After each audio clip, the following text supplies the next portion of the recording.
Ooh. Welcome back to continue cooking with me, MonteCristo, the face of middle-aged streaming on Twitch. Is that a good tagline, Susie? Yeah. That's the best tagline. The face of middle-aged streaming on Twitch. Are you middle-aged? Yeah, maybe technically when I hit 40. Oh yeah, you're not 40 yet. What do you guys think? All right, we're doing Korean cooking. We're going to be doing Korean cooking for the next couple of weeks. We're starting with Bossam, which is some delicious boiled pork belly. We have previously done some braised pork belly with the rafute, which was in the Okinawan style, but this is a very classic dish that is super delicious and served with rice that I just remembered I hadn't made yet. So we're going to do that first, actually. It's been a hectic morning. It's been a morning. So I'm actually going to pull up this rice now and just quickly make some regular white rice. Usually I just start this before we actually start the stream, but it's fine. We have plenty of time. It's going to take a while to boil the bossam, so we're okay.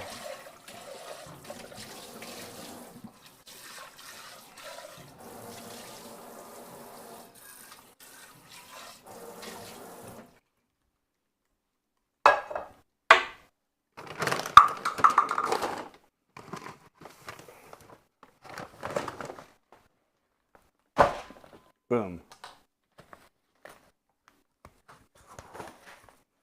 That is one large bag of rice, sir. Of Korean Here. short grain rice. What is it? Hanadum. Hanadum rice.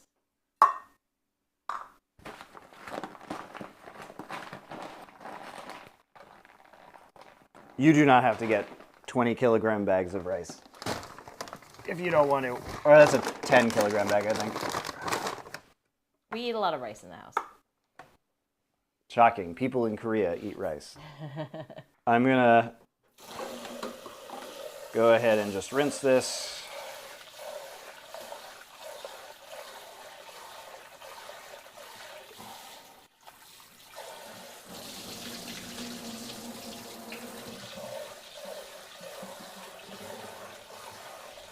This is the part that I do in advance, so you don't have to watch. What if we want to watch? Thank you.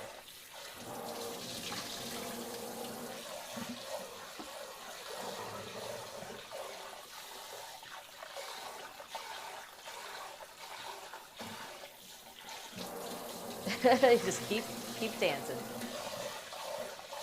The rice washing stream. Mm-hmm. I'm telling you, we need a sync cam.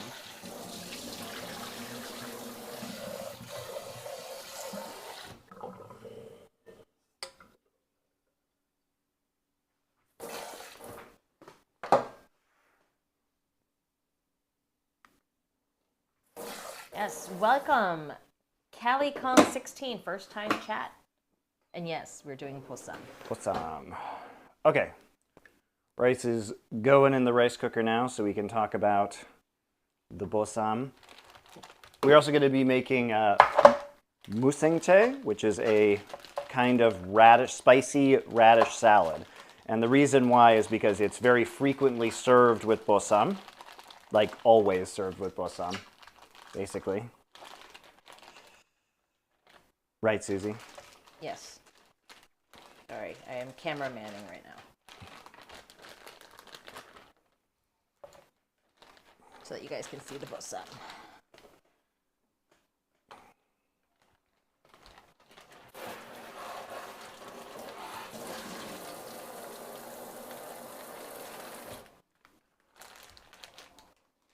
All right.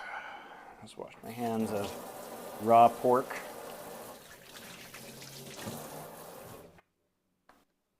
That's right. We got the bossam, all 2 pounds, or it's a little over 1 kilo actually. So Kelly, yes, he was just washing the rice, and he currently lives in Korea right now. I do. So we're making Korean food. It's very easy to get around these parts. The ingredients. All right, let me pull out all the ingredients for you guys, and I will explain the ingredients to you. What we're basically going to be doing is just boiling the pork in a variety of different aromatics. So the idea is that if you boil it long enough, the water will take on the flavor and then infuse the pork with it, right? Ugh, I'm hungry already. It's going to be a bit. Ah, damn, I forgot to eat before stream. Well, it's not like you didn't have enough time. It's the problem that I have.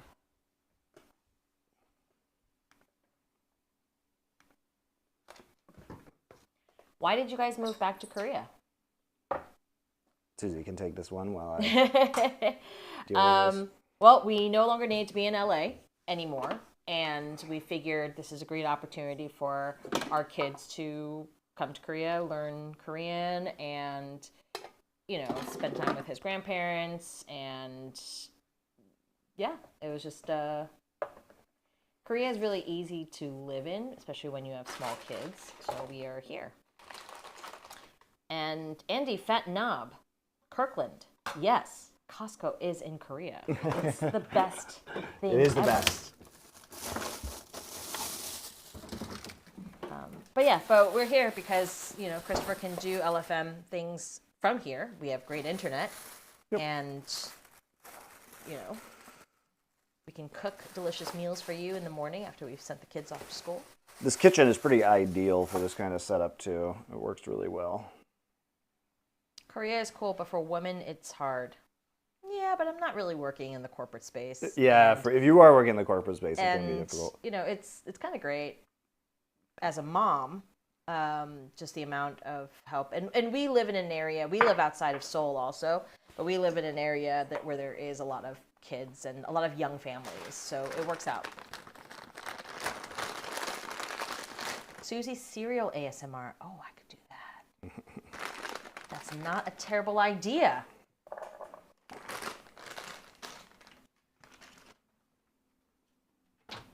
No, do not be crunching over my recording. No. I'm going to crunch softly. No, I don't want crunching over Mr. Recording. I won't crunch. I promise. I'll make it mushy. I won't crunch.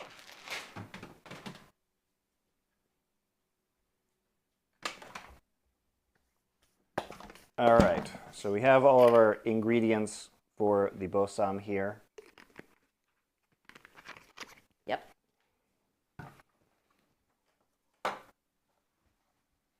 All right, so we will go over these ingredients with you guys. This is our new ingredients angle. What do you think about ingredients angle? This is the bossam and the braising liquid we are going to be making with the bossam.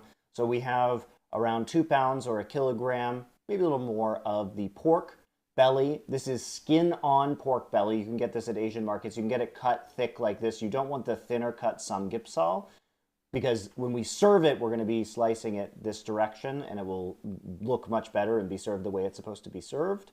The skin-on is going to be important because that's going to be nice and translucent and fatty and delicious at the end. The other stuff that's going to be going into the braising liquid is we have some doenjang here, which is the Korean fermented soybean paste. I have a few white parts of the green onion, so the green parts have been cut off. We're going to be smashing these, and we will put them inside the water. I have a cup of coffee. You could also use a tablespoon of instant coffee and a little bit more water, but we'll be using 7 cups of water and 1 cup of the coffee. We're using a couple of bay leaves here. We're going to smash a thumb of ginger. We're going to use quite a few of these garlic cloves, so 7 or 8 of these, which I will also smash. We will use half of one of these onions, half of an apple. This is a Fuji apple, nice and sweet. We'll use some whole black pepper and, of course, a little bit of salt. And these are the ingredients for the braising liquid. So this is incredibly easy, guys. The thing we do is we put it all into a pot. So let me get my 7 cups of water. That's a lot of water. Oh, you got to cover up quite a bit of pork.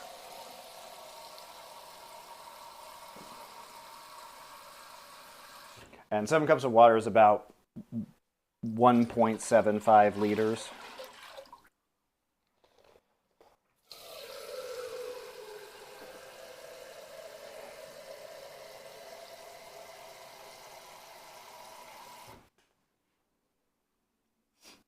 Pork is so good. You know what you should do? One of the streams is the curried samgyeop that you made. Oh yeah, tonight. sure. That was. All right, let's take a look at the pot now. The pot has 7 cups of water in it. You will use 8 cups if you are using instant coffee. Sorry, it was a teaspoon of instant coffee, not a tablespoon. So a teaspoon of instant coffee. However, I'm going to use 7 cups of water and just pour in a cup of fresh coffee that I have right here. And so we're making a brine, and as such, we'll add a little bit of salt.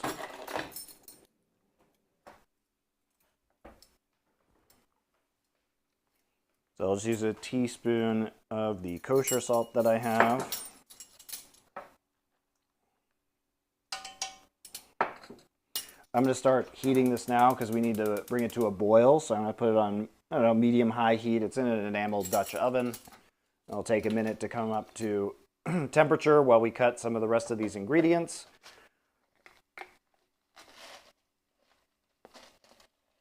I'm going to use a teaspoon of the whole black peppers because they will release their flavor into the liquid. So here's our teaspoon of black pepper. Probably use half a teaspoon of cracked black pepper if that's what you've got.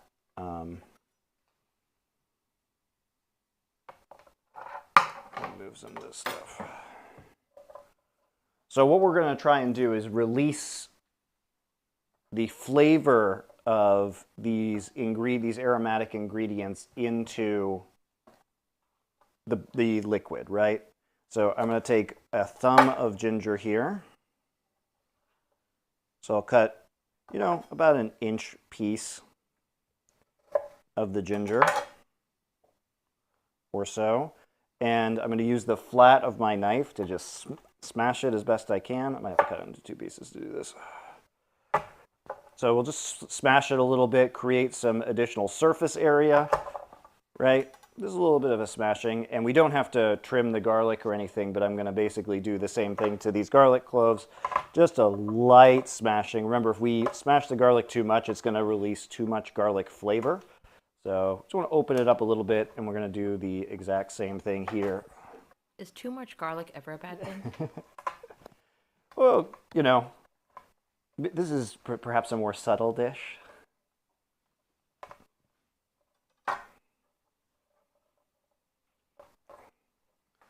So we can go ahead and put all of this into our braising liquid.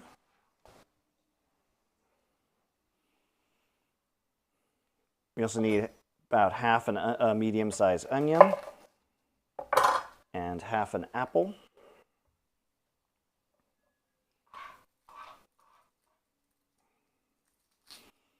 This is like creating a stock, so you know, we can carve this into quarters maybe, but the onion is over the period of an hour likely to mostly dissolve. We'll be throwing all these ingredients out at the end.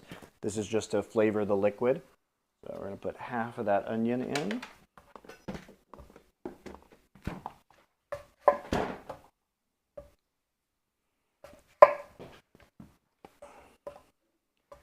Half of this apple again. I have some pretty big chunks.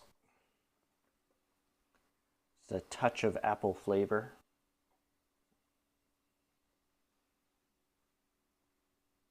Skin on? Yeah, that's fine. I mean, we're not going to eat it, so. And let's put some bay leaves in. Hey, Monty, do you still follow esports? Yeah. And if yes, which ones? Well, I watch some of the LCK, but I still am, you know, really involved in the business side of things, and I'm generally aware of what's going on in most of the games. And I still do the Four Horsemen show and everything like that, so I have to be aware, guys.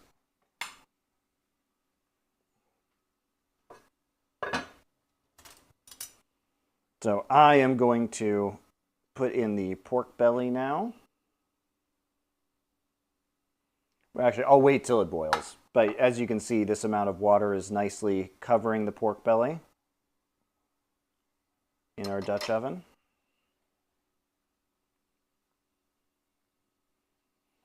We are going to be cooking this for quite some time.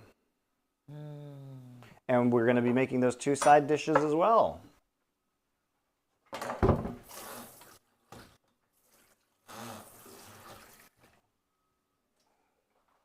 What do you think the next Horseman episode is going to be on?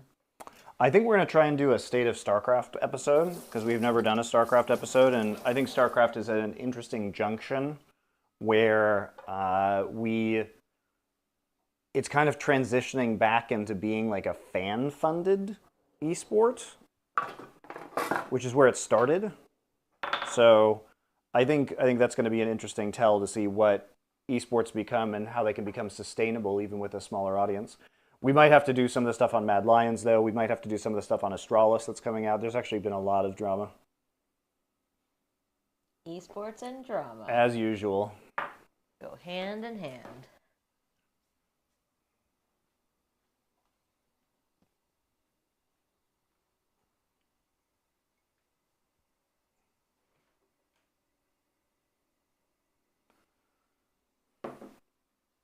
So bossam is really easy, guys. It's a very common takeout dish in Korea. So it's something that a lot of people get delivered, and when it gets delivered, it comes both of the bossam as well as the lettuce leaves that you might want with it, garlic, the sauces. We're going to make a honey garlic sauce that is very good with this today.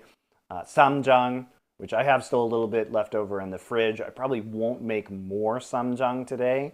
But if you guys like samjang, you can go back and check out the bulgogi episode where I make samjang from scratch. Otherwise, you can just buy it either online or at a Korean store. It's a combination of gochujang, doenjang, garlic, sesame oil, green onions. Yeah. Someone on YouTube wants to know, what watch are you wearing? It is a Fitbit Charge 6. It's not very fancy, guys. I use it to track workouts. What are your favorite and least favorite Korean dishes to cook, not eat, and why? I don't think you've cooked enough Korean dishes to be able to make that.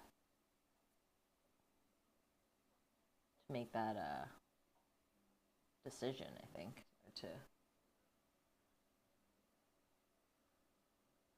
because you'll only cook what you like to cook anyway.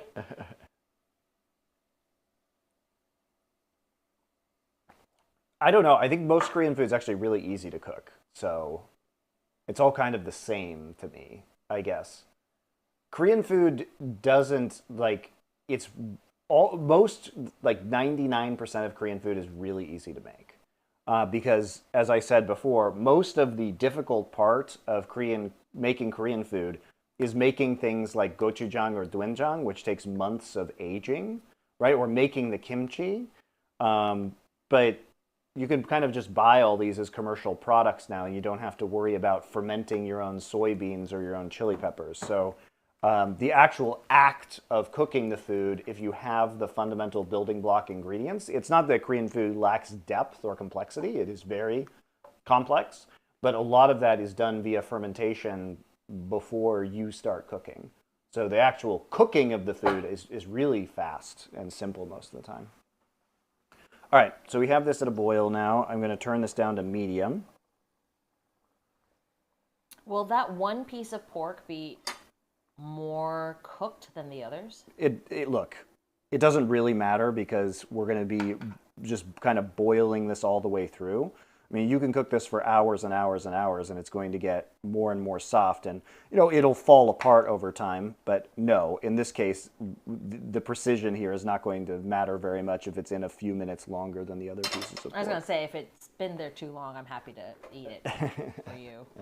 Thank you. All right, so basically what we're going to do with this now is we are going to, first off, just as we did with if you guys remember when we made miso soup, I'm going to dissolve the doenjang in here using a fine mesh sieve. So we're going to use a tablespoon and a half. I'm using pretty standard commercial doenjang. I have nicer doenjangs, but I don't need to use expensive doenjang for this because it's just going to be in a liquid. And what this does is it's going to add quite a bit of salt to this. It is pretty similar to miso paste. And I just want to make sure this is evenly incorporated. So a lot of the salt in our brine is going to be coming from the doenjang. So I'm going to add a table and a half of the doenjang. And just as we did with our miso soup from when we were making Japanese food, I'm going to use a fine mesh sieve and chopsticks here just to go ahead and start to evenly incorporate this. Because if you just put the paste in, it's going to kind of be chunky, and in a big pot, it's going to be pretty hard to incorporate easily without having to seriously stir everything in the ingredients. And then there might be a big chunk at the bottom that is missed, right? So you also see the pieces of soybean in there. In the case of the miso soup, we also want to remove the big pieces of soybean. That is not so much of a concern here because we're not going to be eating those anyway. So that way you can see it's kind of cloudy now, like it would be with miso. So I can just kind of give it a pretty rudimentary stir here.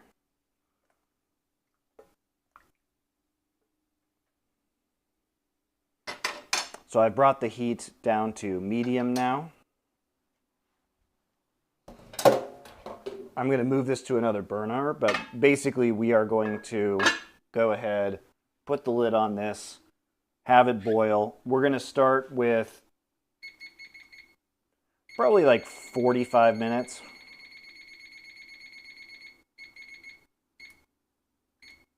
And we'll go ahead and check on it after that. I'm going to move this to another burner just because this is the better burner for looking at things on the stove. And we're going to cook some other stuff in the meantime. And I'll move the camera around when we start to check on that. But medium heat, 45 minutes. Super easy.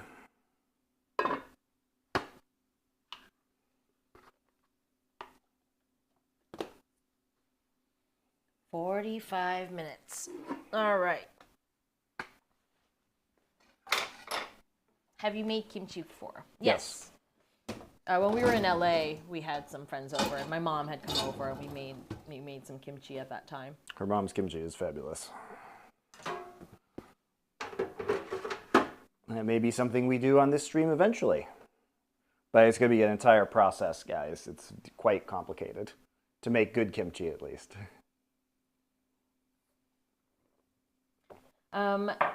We had a question about, as an American whose primary source is KBBQ, what dish would you recommend to try if given the opportunity?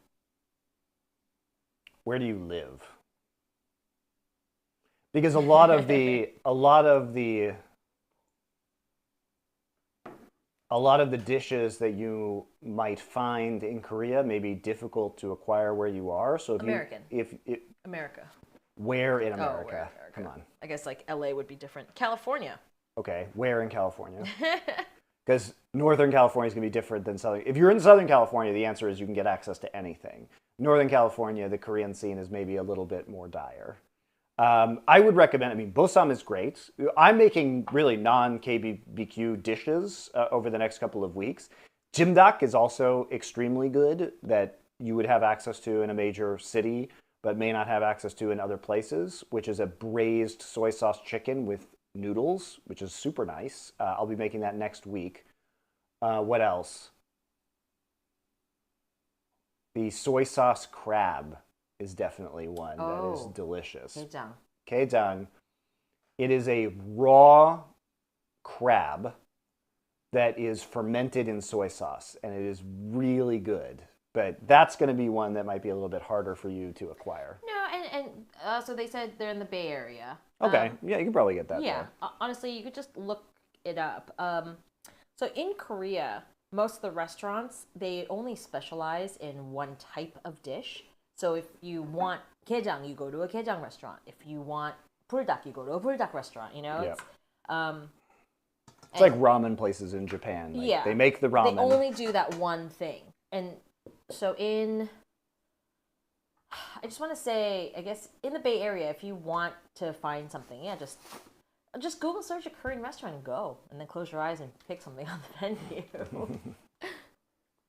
There's lots of good fish dishes too.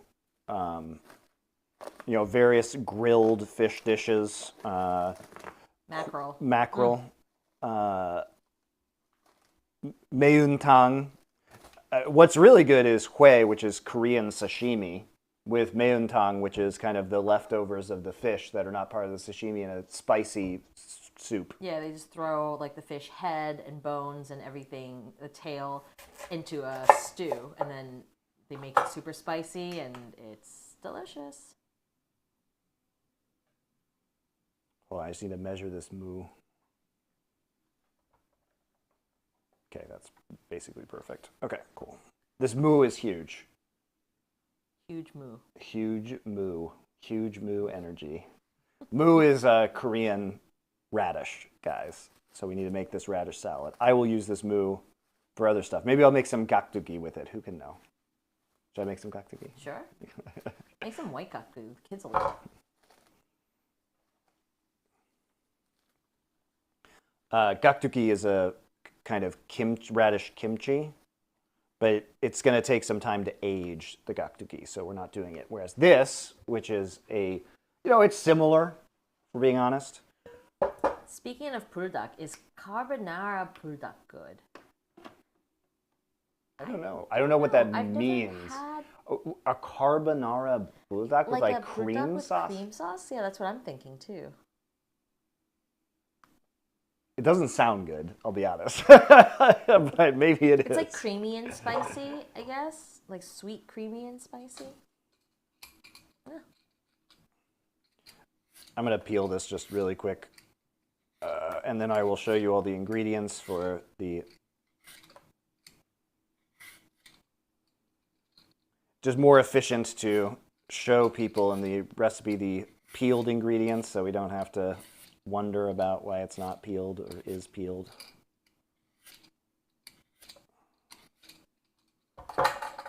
Oh, Funky Pharaoh, is it like a package? It comes in a pink bag. It's a complete product. They include creamy cheese powder. Wow. Koreans are really bad at Italian food, guys. Yeah, we don't really... Well, the other thing is, we don't really eat a whole lot of packaged foods. Here's the truth. Here's the truth about Koreans and Italian food. They suck at it. I don't know why. They do these abomination dishes where they add way too much sugar to things. They love really terrible cream pastas. You would be very sad going to 95% of Italian restaurants. There are some people who do Italian restaurants right here, but I would say almost all of the time you are buying pasta, it is a tremendous mistake in Korea. Tremendous mistake. It's usually just too sweet. It's super weird is what like it is. The tomato sauce is and it's not like, oh, here's some fun Korean fusion. It's just actively bad.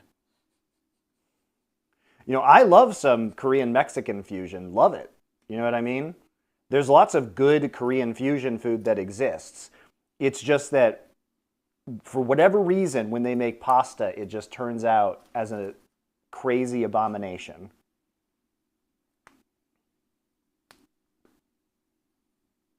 I guess it's just to fit their palate.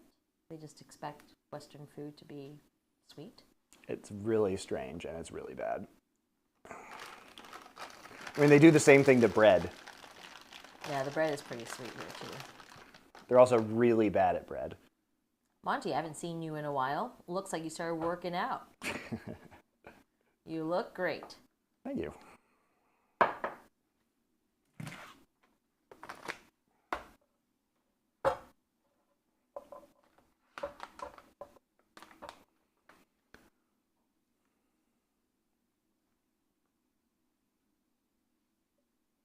Back to ingredient cam.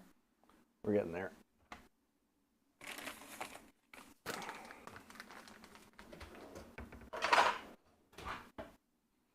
We're almost there. Back with our ingredient cam. Let me arrange this in a more pleasing fashion for you people. All right. Okay.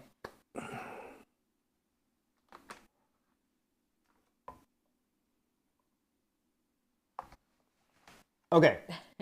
Got a duck.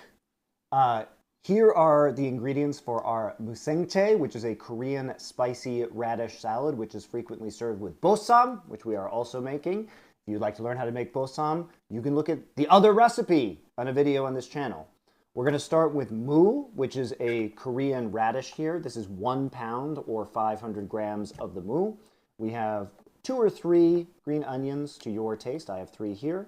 We will be grating about half a teaspoon of fresh ginger. We will be mincing a couple of cloves of garlic, adding just a little bit of sugar. This is fish sauce. It's myeolchi. It's a kind of Korean fish sauce. You can use regular fish sauce if you like. This is gochugaru, which is what is going to make it spicy. It is Korean red pepper flakes. We have just some salt here, and we will be adding some sesame seeds at the end. Here are our ingredients for the Musaengchae. Myeolchi is anchovies. Yes, it's an anchovy fish sauce. As opposed to ganari, which is a sand lance fish sauce. I know, it's complicated. It's a lot of fish sauces. It's a lot of fish sauces. They do have different flavors. I like the ganari when we make stews and soups. So the first thing we are going to do with our mu here is we need to get this into matchsticks, right? So we're going to have to start cutting pieces off so we can make planks to make it easier. So we'll cut one side of this off.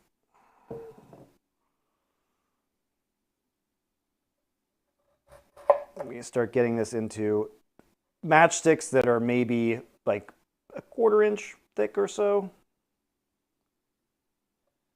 Because what they need to do is be able to go inside of the sam that we will be making with the bossam. So they need to be small enough to be wrapped up and to kind of easily eat with chopsticks. I'll make a bunch of different planks here.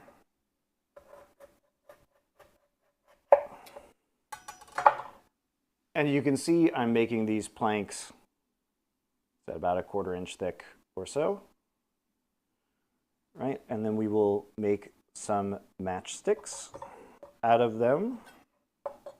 So we'll do the same thing in this direction.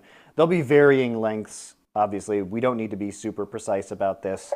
We're not making fine French cuisine that needs to be absolutely perfect. What this is going to be is just a side dish, a banchan that is, it will look good. Don't get me wrong, but having variable lengths is not going to be an enormous concern. It's a concern for me. Oh. I'm deeply offended. You're offended? I made it 20 minutes into a stream and I'm already offending the Koreans. Yep. So each of our little pieces now looks like this. Nice and neatly cut. You can do them smaller if you want. You could probably go to 1/8 of an inch. I'm just going to make it a little bit thicker.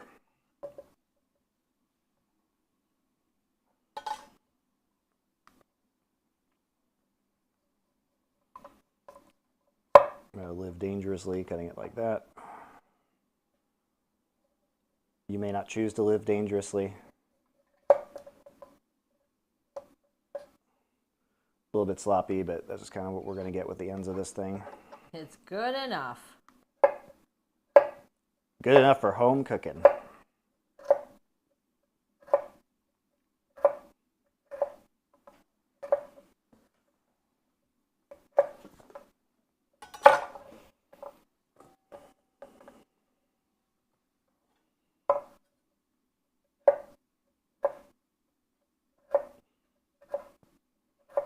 These were the ends, so these are going to be kind of the most irregular pieces that we're going to have.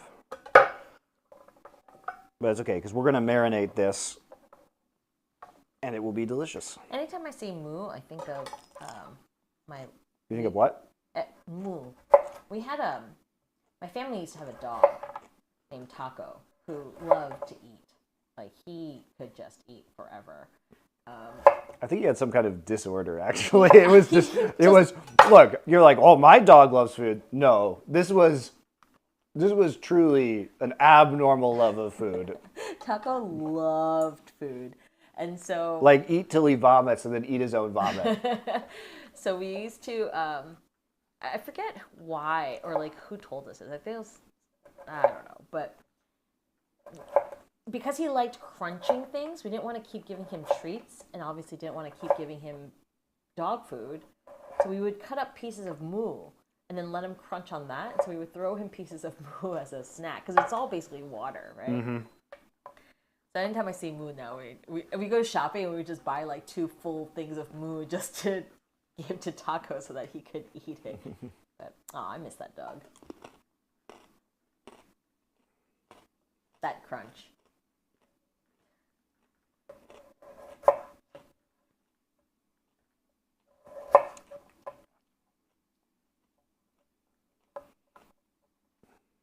So making planks.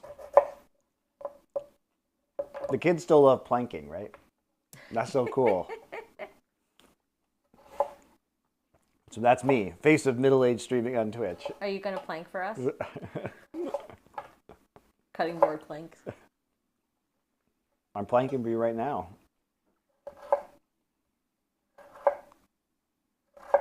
French Saga. Thank you for your Prime sub. Thank you, French Saga.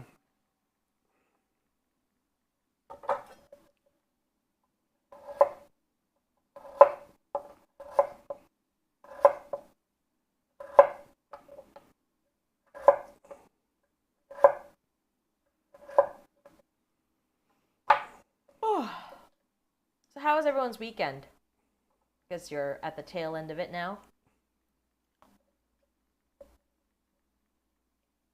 Man, weekends are even more tiring than weekdays.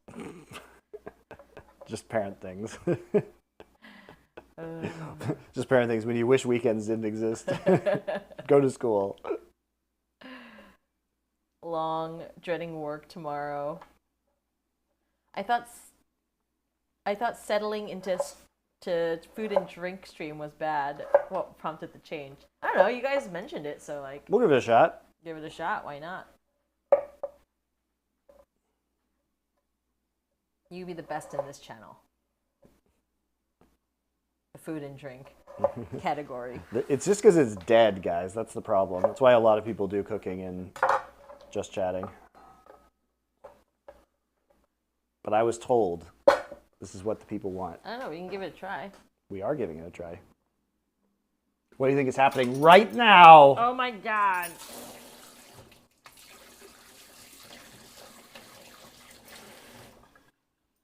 Are you ever going to continue your Baldur's Gate 3 adventure with Doa?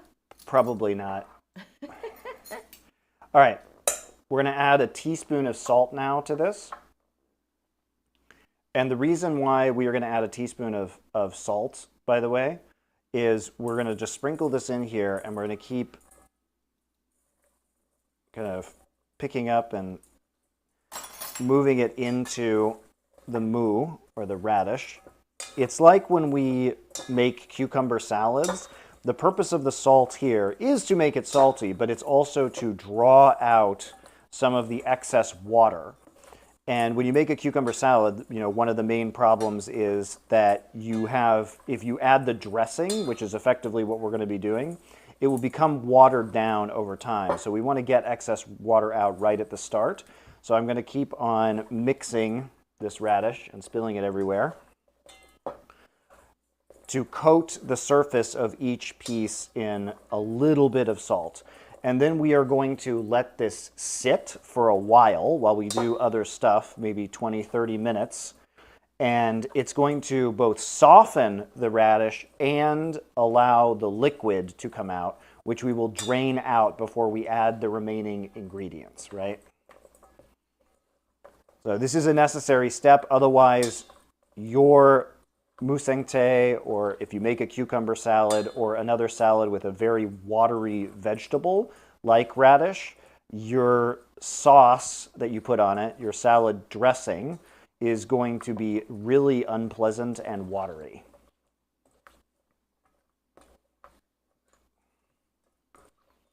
Oh, Asterius, I'm so sorry. He's been waiting for years to finish the Baldur's Gate. Oh, I'm sorry, buddy. Not my call. Joe doesn't want to do it anymore? Nope.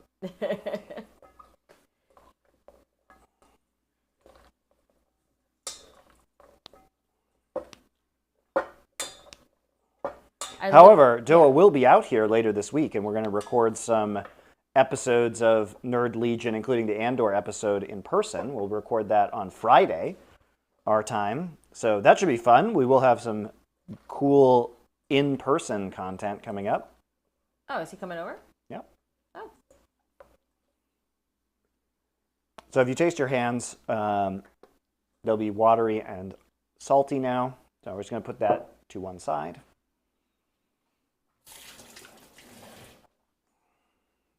Because we have other things to continue cooking. Because that's the name of the show.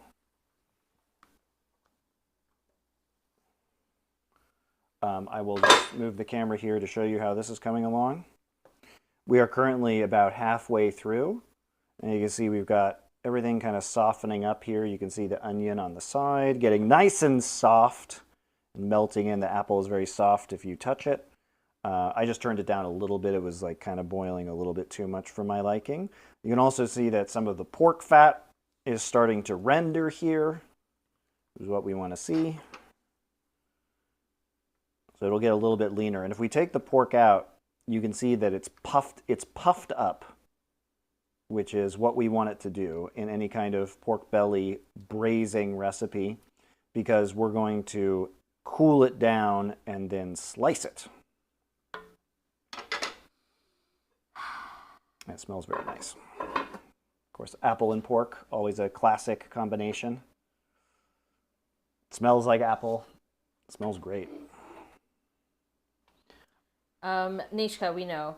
Usually it's on camera 4. It's probably because the backdrop of the kitchen is all weirdly patterned that it kind of does a little weird pixelating thing on the side. Yeah, it's called meringue. It's because this is going to be so busy that the encoding might suffer a little bit. Was it meringue while we were looking at the pot? Yeah, it was meringue. I was doing it earlier too, but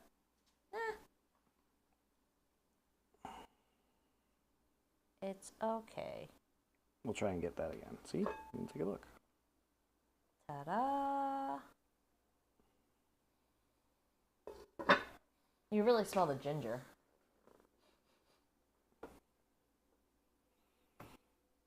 Yeah, this is similar to kind of twice cooked pork in Chinese cuisine, where we would also, the first cooking of the twice cooked pork, we would put it in with the green onions and the ginger and maybe some Sichuan peppercorns, and you get that really nice aromatic into it before you chill it, slice it thinly, and then stir fry it for the second cooking of the pork. All right, the other thing we are going to be making today is some Gamja Jorim, which are braised potatoes. This is going to be another, where are my potatoes? This is going to be another banchan, or Korean side dish. I thought this sounded nice with the pork. It's not like something you have to serve with it, not like the Musaengchae, which kind of is a requirement of Bossam. But this is a nice side dish that can go with pretty much anything. If you just like chunks of potatoes, as my wife does. I do. Can you make this one less spicy? No. Ah! The other one wasn't spicy. It was. Okay. Listen, if I want to like attempt at feeding this to children, it needs to be. Oh, so now it's about the children. And me. I like it not spicy. I will make this one not spicy. The restaurants usually don't have it spicy. You know what's interesting, though, is that those gochu, which are the Korean chilies, I seeded. I only put 2 in, and I seeded them, so I didn't think it was going to be spicy at all, or like very mildly spicy. Those must have just been spicy gochu. I don't know. Maybe. How are you doing, Monty? Doing great. I'm going to do better when I have all my bossam. Does Monty like spicy food? I love spicy food. Yes. It's actually hilarious because when we go out here and we go out with our Korean friends and then we talk about what are we going to eat, the first reaction is always like, oh, can your white husband eat spicy food?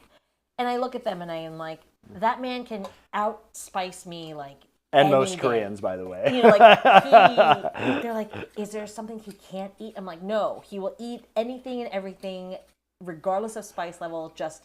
And yes, he knows I use chopsticks. Just pick a restaurant, we'll go to it. But it's all been... I'm usually the one who orders the spicy food, and the Koreans are saying, "Oh, this is too spicy." That tteokbokki was really spicy. That a friend brought over. But yeah, it's just funny because they're always just like, oh, can your husband? Which is funny because I think most Americans can tolerate a pretty decent amount of spice simply because we eat so much Mexican food. No, I don't think that. You say most, but I think you mean people who live in big cities. No, it's not even big cities, Susie. It's just people who live in the Western United States. Is it just Western United States? No, it is big cities. I think anyone in New York. No, but there's plenty of people in the American Southwest that are not in big cities that can eat spicy food. That's ridiculous. Or in Texas, right? Maybe. Texas is quite... What do you think New Mexico is? I think maybe southwestern U.S. Anyway, I can tell you the Midwest can't really handle their spice. Yeah, I'm just saying it's mostly Europeans, Northern Europeans. The British people, the Scandinavian people, the Dutch people, the Germans. So I'm just going to go ahead and peel these tomatoes in advance. Tomatoes? Or tomatoes, potatoes. Same. Actually, why am I putting the skins in my Musaengchae? I'm just used to having a bowl to dispose things in, so I didn't put it in the right container. It's okay. It's fine. We also are going to have a carrot. So I'm going to just peel that now as well, so we get all our food nicely peeled.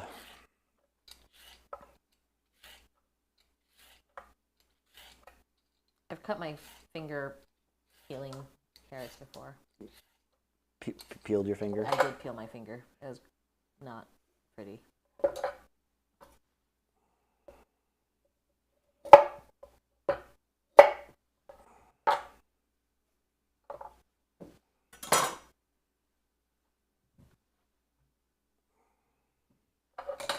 Are you reading any books, Monty? Yeah. Anything good that you recommend? Anything good that you can recommend? Sure.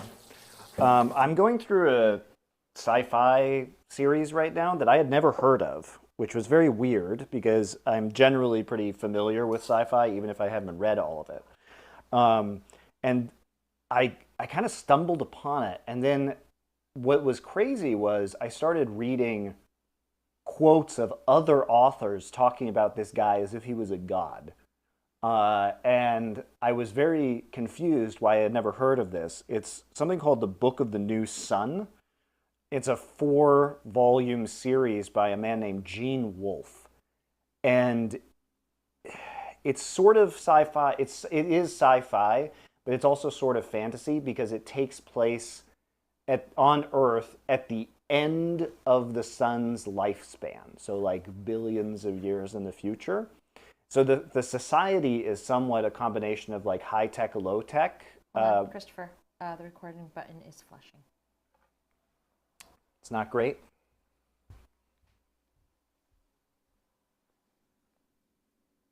What?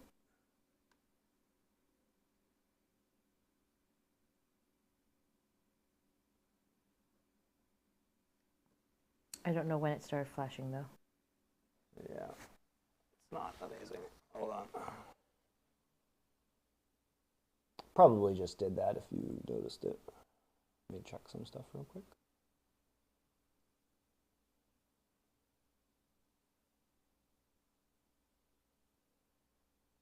That would suck if we lost a whole. I don't think we did. It should be there. If you, I think you would have noticed when you were looking at it.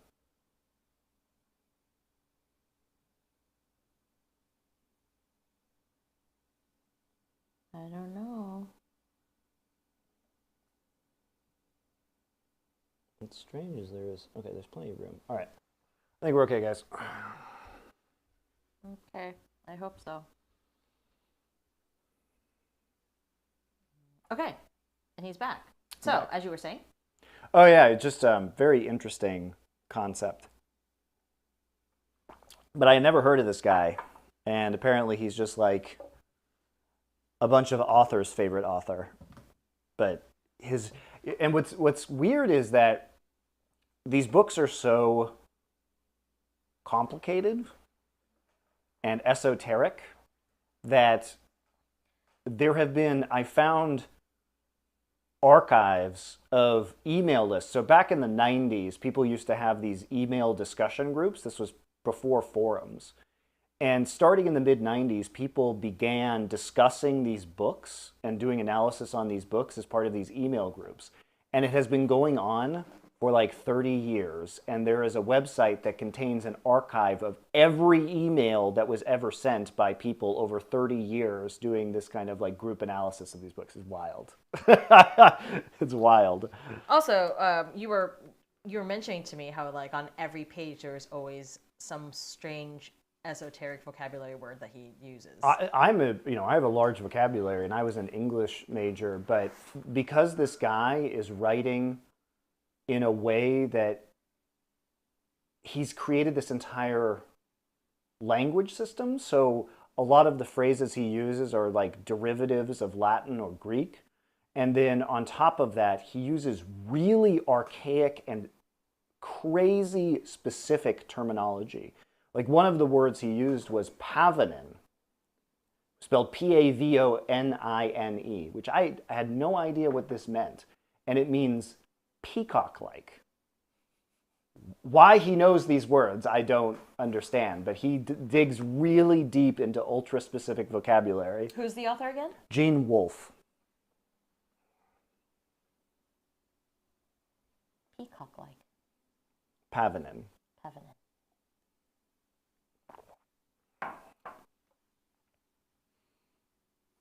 But a lot of the very specific words will relate to like medieval garments or Renaissance garments, you know, very, very specific words for certain parts of historical clothing.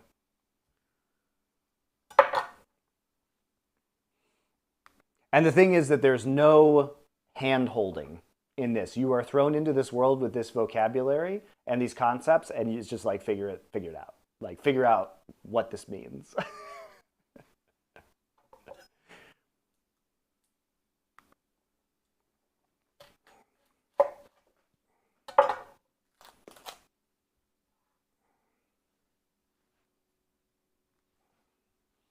I'm going to use half an onion here, even though the recipe calls for 1/4, because this is, it says a quarter of a medium onion, but this is a pretty small onion. And I like onion, so I'm going to add just probably a little bit more.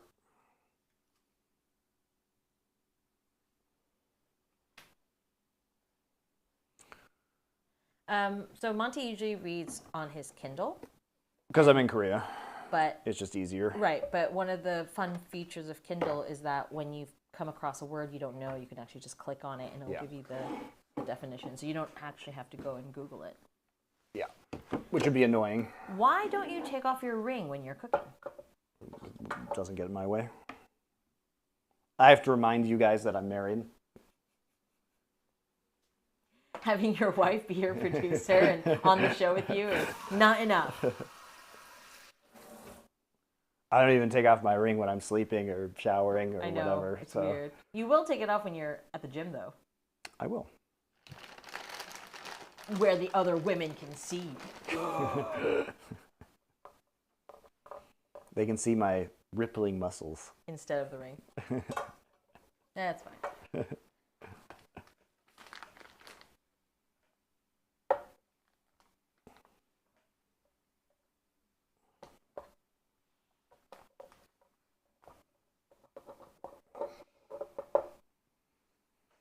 his wedding ring is platinum. Yeah, it's platinum. Fun story. Monty and I actually went to a place in San Diego to actually make our wedding rings for each other. So we melted down platinum and sized it and did all of the things and made each other our wedding rings. Mm-hmm. Which I don't really wear. I do when we go out, occasionally. When do we go out? Exactly. But when I try to wear a ring at home, it's like, that's why I can't even wear my Apple Watch anymore, because baby just yanks on it and, nah, kids. I will get the go-to out.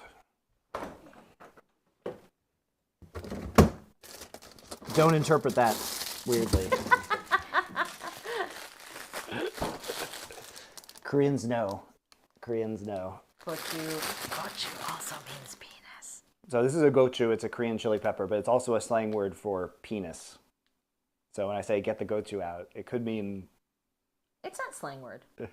It's literally just the word. It's just the word. You know, here's a question for you, Susie. So chili peppers are a New World crop, which means that they were brought to Korea by Portuguese traders probably in the 1600s. Mm-hmm. What did they call penis before? What was the before word? They may have just used it at... I don't want to say it on stream. Okay. But it may be the word used for the woman's private part as like a general private part. Oh, okay. Interesting.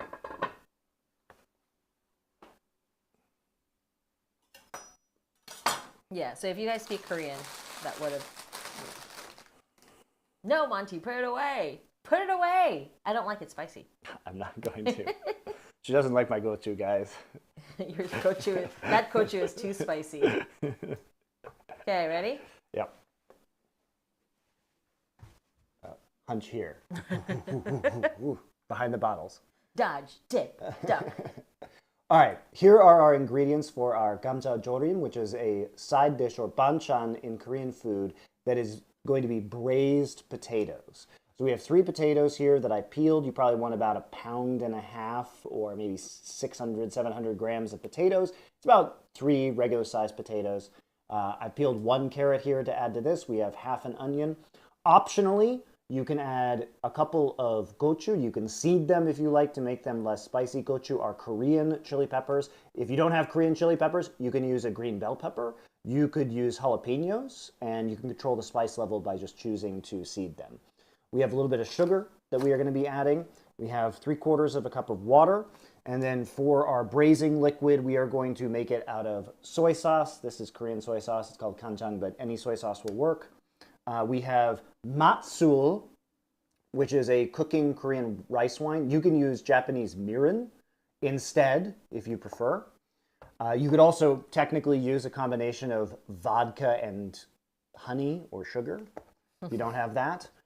This is oligo. This is going to be a oligodang, excuse me, is what it says. This is corn syrup.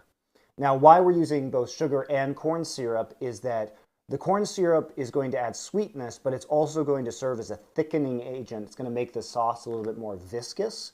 You can substitute this if you don't have corn syrup or oligodang. You could use honey. You could also just use more sugar and reduce the sauce more to thicken it up. And then we'll finish it off with some sesame oil and some sesame seeds. And this will make a delightful banchan.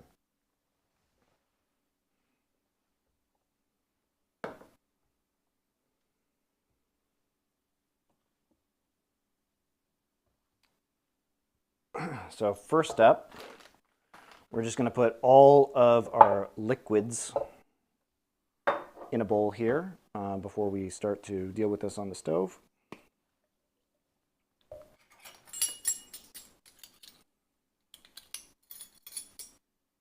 So we're going to add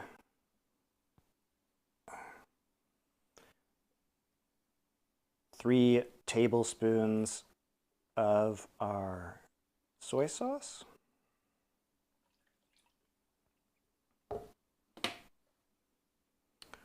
1 tablespoon of our rice wine, which is matsul or mirin. 1 tablespoon of our corn syrup or oligodang or honey.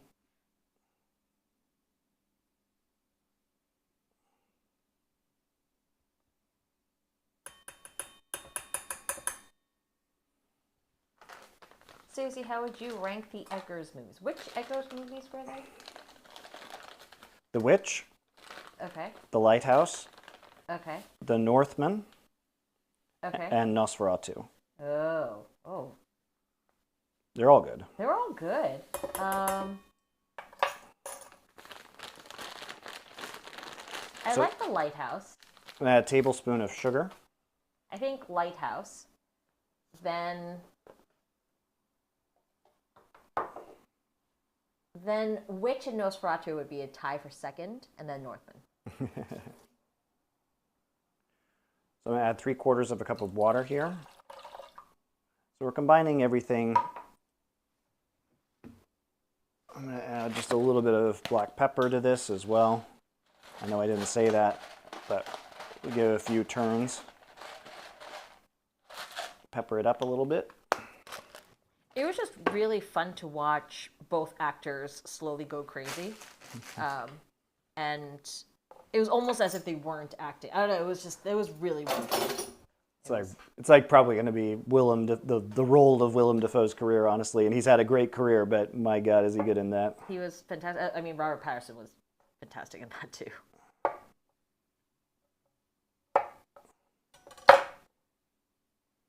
You almost don't realize it's in black and white either.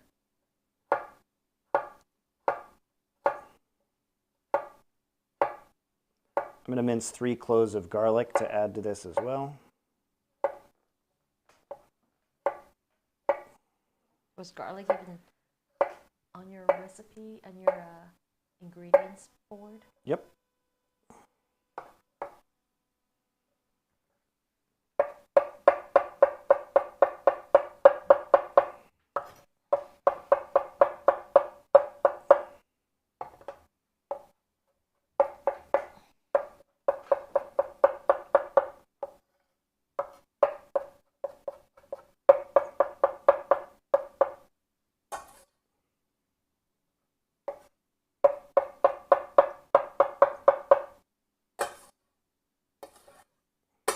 Guys, enjoying the ASMR of the chopping?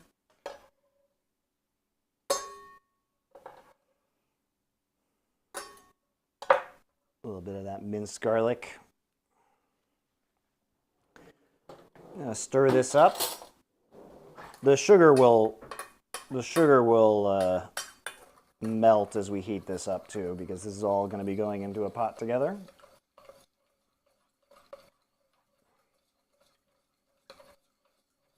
This is actually a great little side dish too, guys. Like, you can make it, and it's potato. It's potato with soy sauce. And yeah, you just keep it in your fridge and eat it with rice, just plain old rice, and it's delicious. Yeah, that's the really nice thing about making these banchan in general, is that once you make them, a lot of them will last for a week or two. And so you can just kind of keep them in your fridge. And what Korean people do is they make batches of the banchan, and then they eat them as side dishes with a variety of different main dishes over the course of that week or two. So it's a very efficient way to cook. All right, we're going to cut these potatoes into approximately 1-inch chunks. I like them chunky. Right, so I'm like you're women. You're not chunky. You're thick. So I'm just actually going to cut these into pretty big chunks here. So 1/8 basically per potato.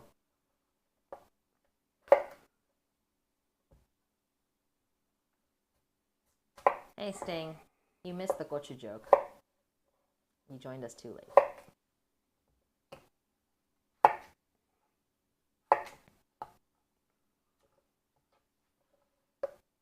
Yeah, Eggers is only 41 years old. Yeah. That's not what I expected. And he made The Witch in his early 30s. He was 10 years old now. Crazy. But pretty amazing run so far for him. Yeah. Okay, so we have these chunks of potato, which we're going to start by stir frying a little bit. So I'm going to heat this up. It's like talented people are talented. Well, what's interesting is he comes from theater. So he actually was like a stage designer. Which makes sense because of the way that he frames his shots and the cinematography. Gorgeous. But also, I mean, he's just a very interesting man.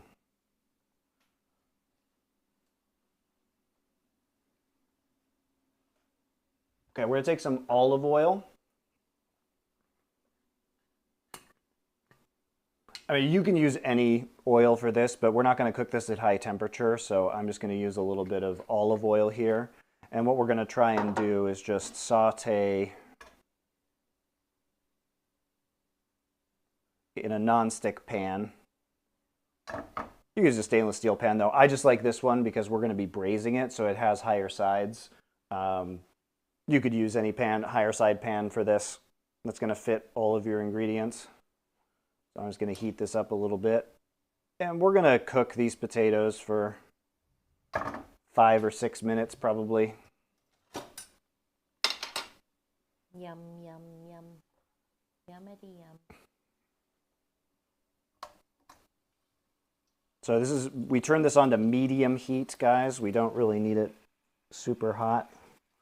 And the reason why we're doing this is we're going to soften up these pieces of potato before we start braising, because we want all of our ingredients to basically, have the same mouthfeel. And we're going to add the onions and the carrots later on because they cook a little bit faster. So we're just going to pre-cook this a little bit before we add the braising liquid and the rest of the ingredients. Ooh, and that alarm means that our bossam is probably getting close to being done, if not done. So let me stop that. All right, it's been 45 minutes. So let's check in on the bossam. These are going to saute for about 5 minutes or so. Oh, yeah. That is looking pretty good.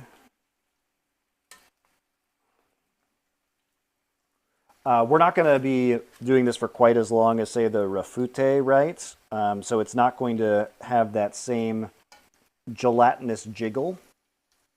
I'm going to give this just a little bit more time, I think. We'll keep this going while we continue to stir fry potatoes.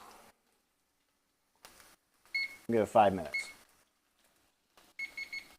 5 minutes.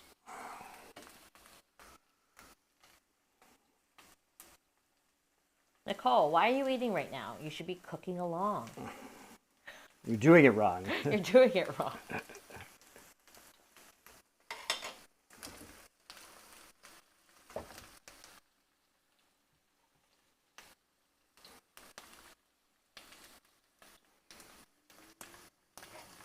So as these, oops, wrong tongs. Those are the pork tongs. All right, as these, you can see it's getting cooked a little bit on that side, so we're going to want to flip these guys around, kind of get them evenly cooking as best we can.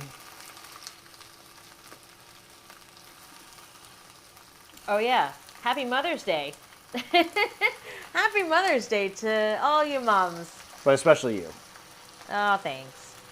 Make sure you are very nice to your moms. Make sure you like and subscribe.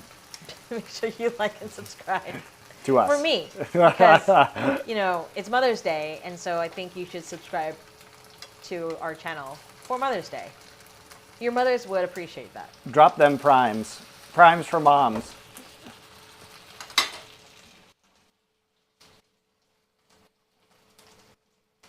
It's 10 p.m. Even if I had ingredients, I would just wake up everyone in the house with yummy smells.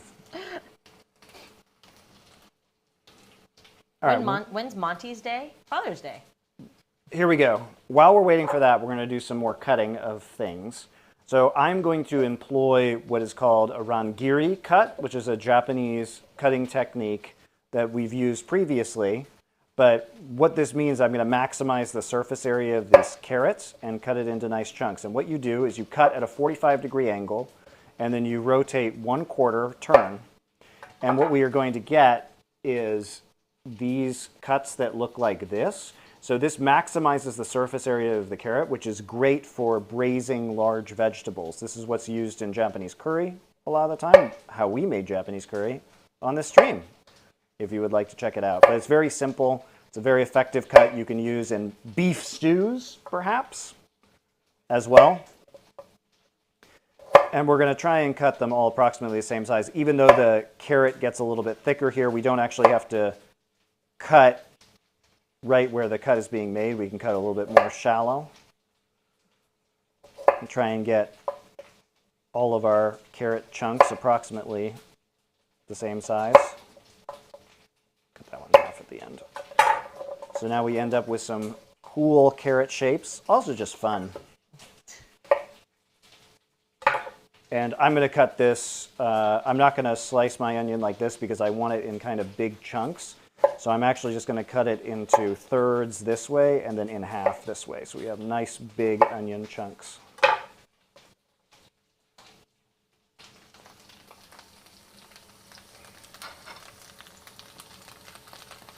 I'm going to flip our potatoes again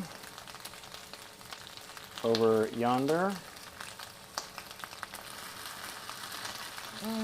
Potatoes.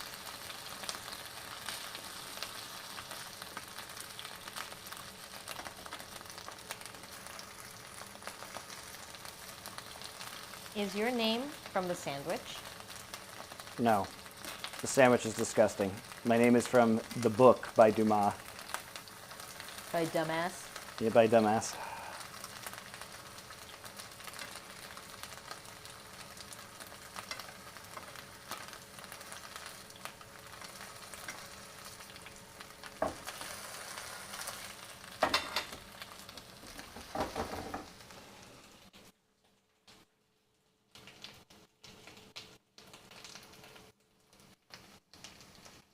Yeah.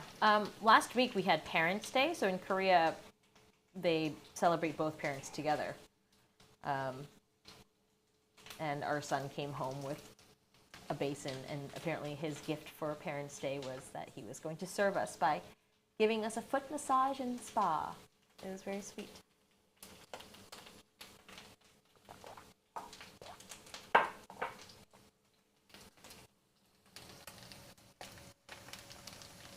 Okay, so this is looking pretty good.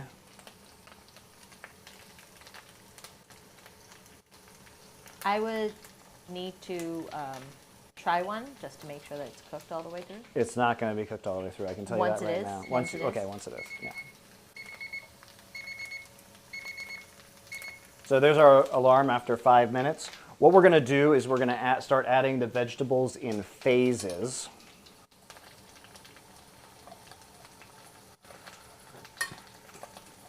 So the first thing we're going to do, and I'm going to turn the heat off of the Bossam now, and we're going to let the Bossam, basically we're going to let the Bossam just sit and cool in the pot because we don't want it to dry out. I'll probably take off the lid just so that it goes a little bit faster. The Bossam is still going to be submerged in the liquid. So we'll just let that cool down for a little bit till it gets to the point where we can cut it. In the meantime, our Gamja Jorim, what's going to happen is we are going to pour our braising liquid in here. Make sure we get all the sugar and corn syrup out of the bottom because it will melt in the heat. There's quite a bit stuck on the bottom right now.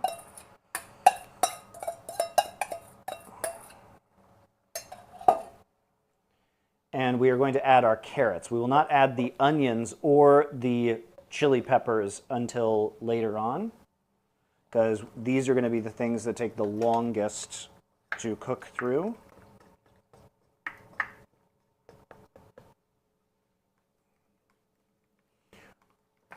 So we're going to bring this to a boil.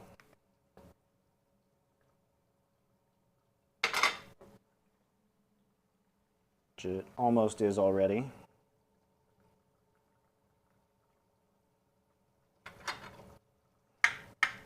We'll try and get these in as much of the liquid as we can. We will have to kind of stir this to make sure that all the sides of everything are covered as it cooks. Gamja Jorim is definitely one of my favorites. So good. It's like a nice, soft, melt in your mouth potato with. But you want to get it the right firmness, you know. You know, I will say I'm totally okay with have it be a little mushy and a little softer. It just melts in your mouth, and you just get all that flavor of the soy and the sugar, and it's so good. And the cooking wine. Okay, I'm going to reduce the heat to medium now. This is going really nicely. Sting says I can literally eat 2 bowls of rice with just Gamja Jorim. Yeah, it's good. And Isnova agrees. Yes, it's amazing. So I'm going to cover this with a lid. This is obviously not the lid to this pan. There is no lid to this pan that I have, this nonstick pan, but you know what? It works. It fits. Use a Japanese drop lid there too. Okay, so we will put some of this to one side for the moment. We are going to get ready to make to start marinating our mu. Marinating? Marinating? What would Monty do if his kids like soccer? Destroy them. Start over. I will say, it looks like Orion might like soccer. He loves kicking the ball and chasing it around. Max, you don't have to be worried about. I don't think he cares about balls at all.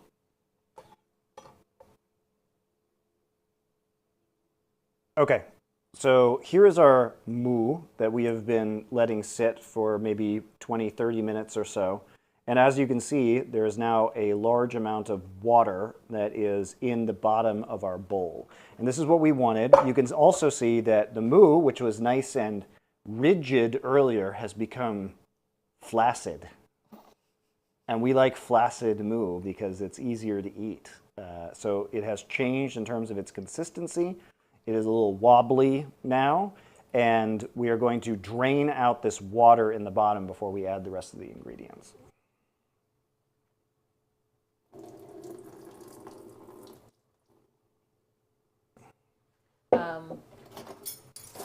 My mom had suggested you squeeze these out too. Yep. Just like how you did with the oi. Yep. So when we made the cucumber salad, remember how he had squeezed out the... Yeah, you basically just like aggressively squeeze out the water with your fists. I'll just put it in a different bowl. That's what I'll do. Luckily, I have infinity bowls, so I will squeeze this out. You can see some of the water coming out here. It's not going to be as much as the cucumber because it's not as quite as watery. It's also harder to squeeze than the cucumber. Kind of a harder vegetable.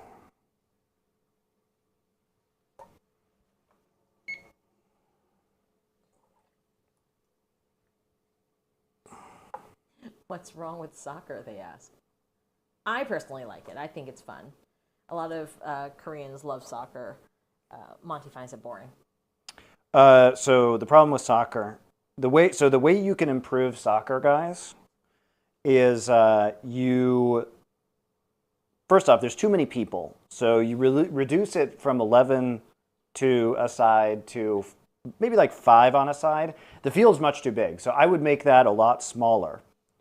Then I would add full contact, and I guess 5 on a side plus a goalie, so 6 on a side is pretty reasonable. Then I would put it on ice, and I would make it small, like the ball smaller, but you can only touch it with a wooden stick, and then it would be a good sport. Har, har, har. Soccer, we only watch soccer during like World Cup. Okay, so here is our radish now that we have added, and we're going to put all of our rest of our ingredients in there. So I am going to be adding, get my measuring spoons.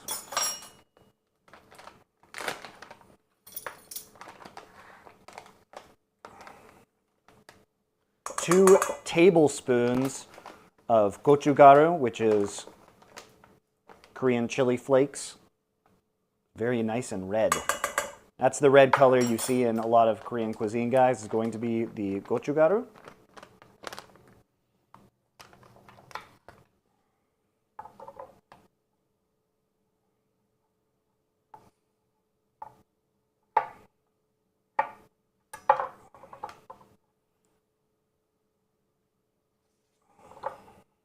I guess I'll add some of the other ingredients first. So I'm going to add a tablespoon of our myeolchi here. Anchovy sauce. This is a fish sauce. You can use any fish sauce. It'll be nice. Add just a teaspoon of sugar.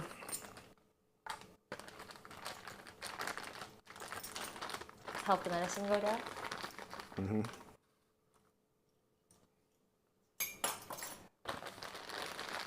I'm a little bit delayed on getting our aromatics chopped up and ready, guys, so I'm going to do that real quick.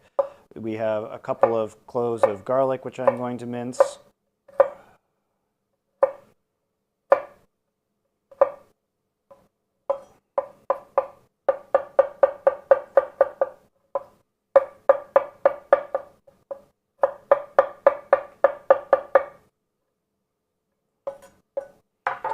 Meantime, stir break.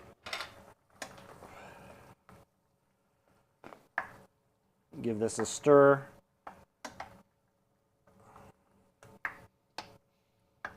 Oh, that looks so yummy. Just getting, I can feel the potatoes are softening. Yeah. And you guys will see a little bit later as it keeps braising, it'll turn a nice, lovely, darker color from the soy sauce.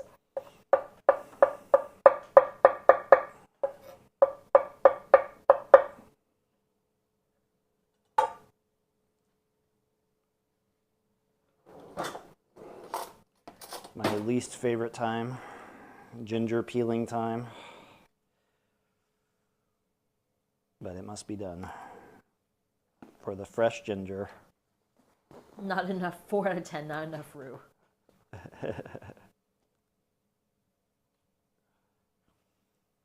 Guys, wait for my 24-hour roux stream. The gumbo? Where I make enough roux to make a dozen gumbos and then just freeze it. And I never have to make roux again.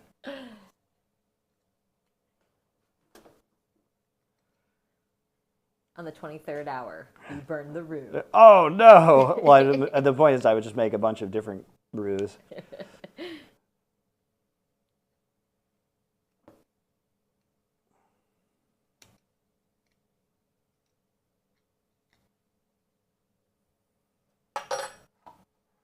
Peeling ginger is not fun.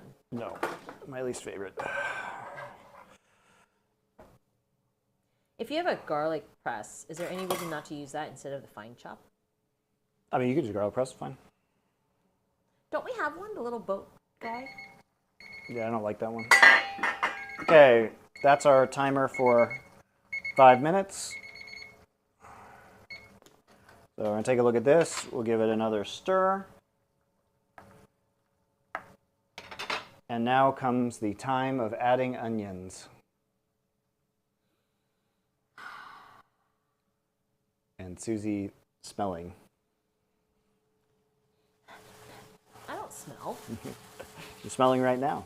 Okay, we're going to add the onions. You can add your chili peppers at this time if you are putting them into this dish, which I would be, but I have been told not to. I have been sabotaged. No gochus with my potatoes, please. So here we go. Just the onion chunks are going in right now. We are going to now leave this uncovered because we want this, you can see the sauce is a little bit thick, but we need this sauce to be super thick. So we are going to reduce this now. You may have to reduce it more if you didn't use a more viscous liquid, if you just added extra sugar, but that's your problem, not mine.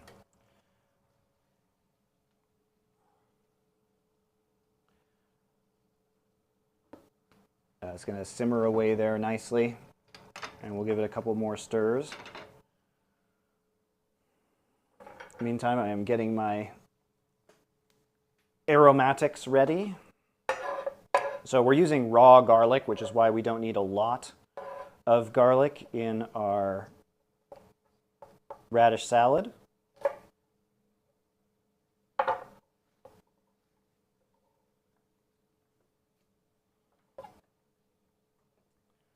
So I'm going to go ahead and thinly slice 3 of these green onions.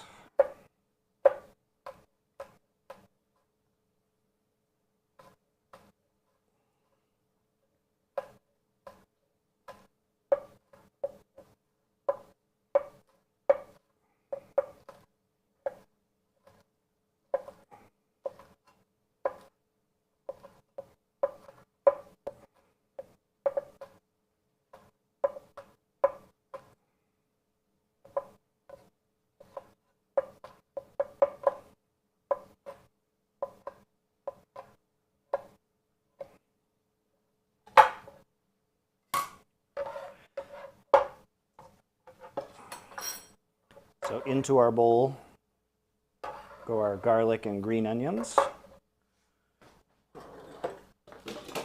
I'm going to microplane about half a teaspoon of ginger.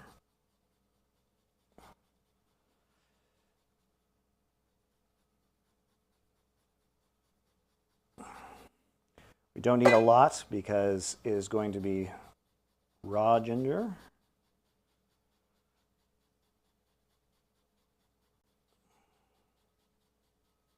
Seems like a lot.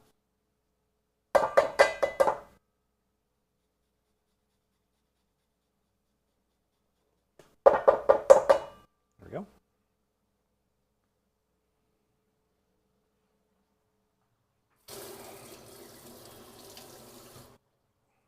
Let's take a look at how this is going. We'll give it a stir again. The other thing is that as the potatoes cook, it's going to add potato starch to this sauce.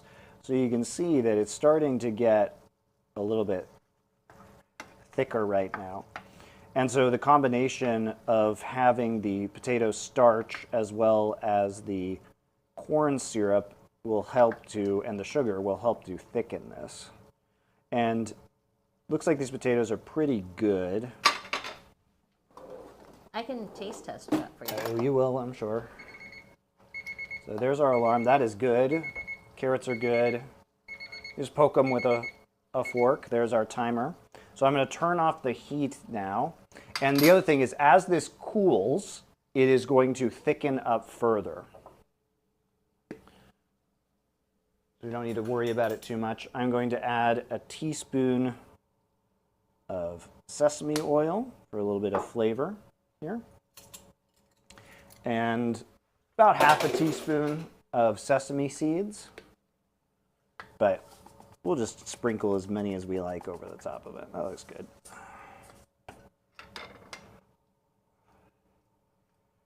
And we'll let it cool.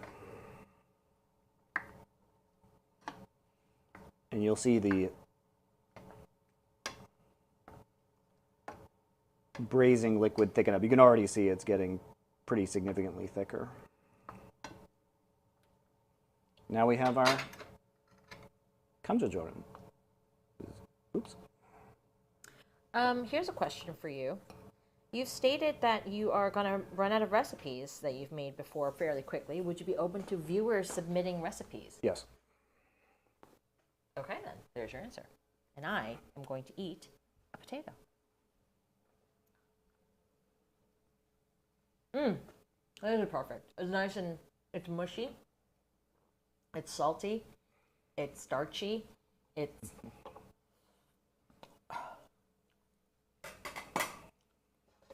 It's so creamy.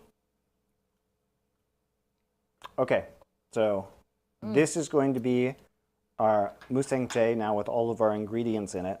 So what I'm going to do is just toss this by hand, get the fish sauce in there, get everything evenly incorporated. Some people may use gloves, but I am not weak. And my hands are clean. kitchen gloves, do we?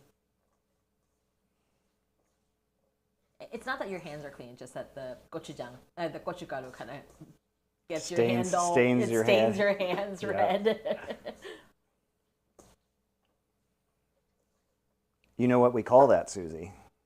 Fun vocabulary of the day. Oh. Incarnadine. Incarnadine. Incarnadine is to redden. Your fingers? Anything. Anything. It's a famous word from Macbeth, where he talks about the blood on his hands. Incarnadine.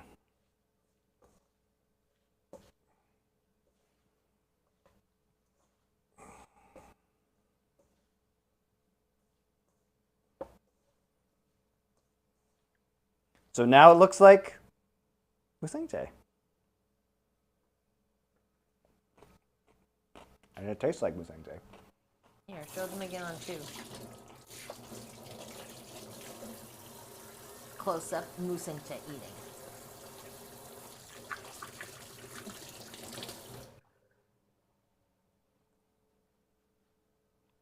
I'm going to add some sesame seeds to this now.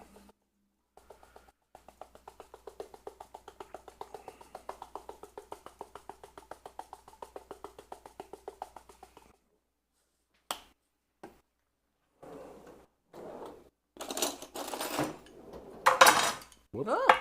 All right, you ready? Everybody loves a good close-up. Oh, let me get down. Oh, yeah. Get closer. Get even closer. That's some good Musaengchae.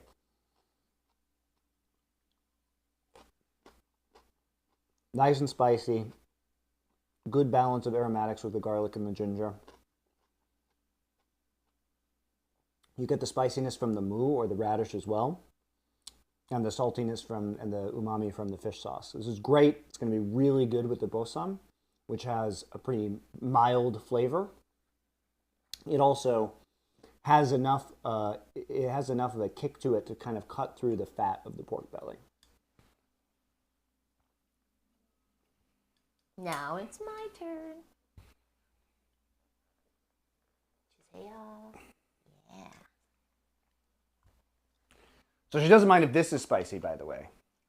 But if the Gamja Jorim is spicy, apparently it's deeply offensive. It's wrong. But this has gochugaru in it, which it's supposed to have gochugaru in it, and it's supposed to be spicy, and it's delicious. She wasn't saying the Musaengchae was wrong, guys. She was saying that spicy Gamja Jorim was wrong. Yep.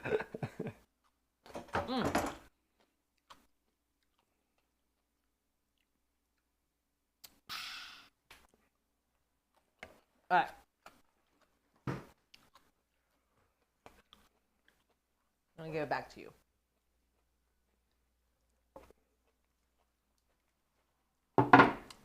Clean up my cutting board, guys.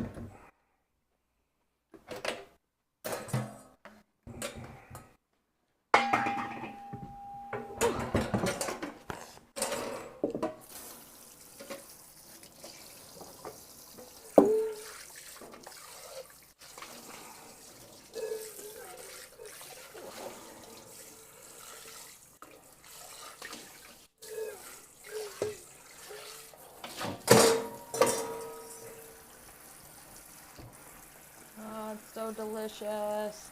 Can't wait to eat more potatoes too.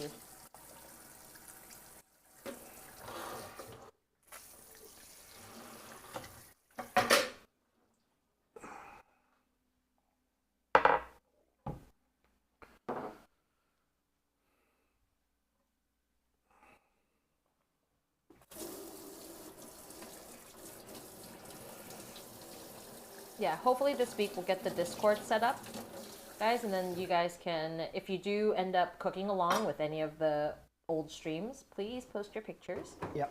And then submit your recipes, all of the good things. Probably make a separate channel for submissions.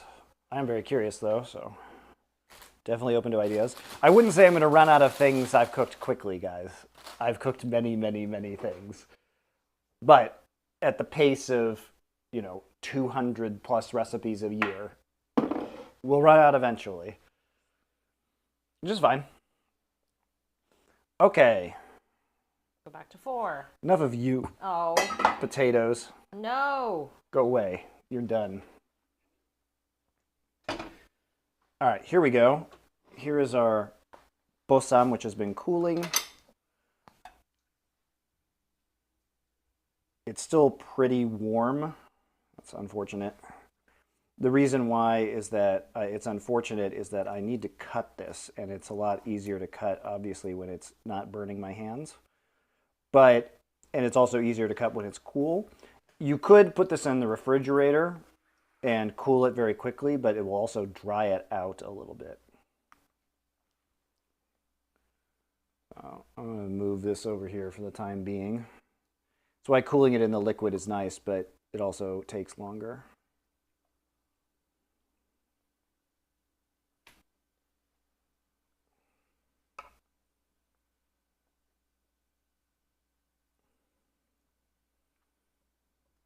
It's also easier to cut, but this is a recipe that we don't have to slice super thinly because we kind of want it thin, but not super thin.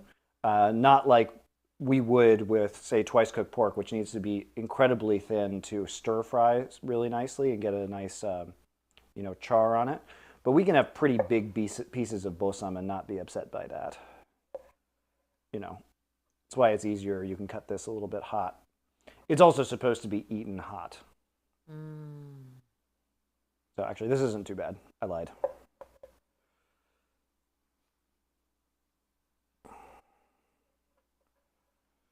And this isn't going to be the same level of melt in your mouth that the rafute was, because rafute is going to braise for probably twice as long, 2.5 times as long as this, and other forms of pork belly. This is going to be a little bit meatier. Does smell delightful though. You can really smell all the aromatics, the ginger, the garlic, the apple, the onion. You can see the steam. You can see how hot it is. That's just me, baby. Huh? That's just me, baby. Oh. You're just a big piece of meat. I'm so hot, I'm steaming.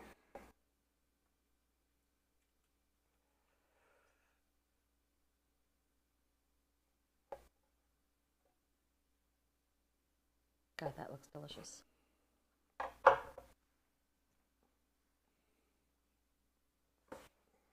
I'm coming.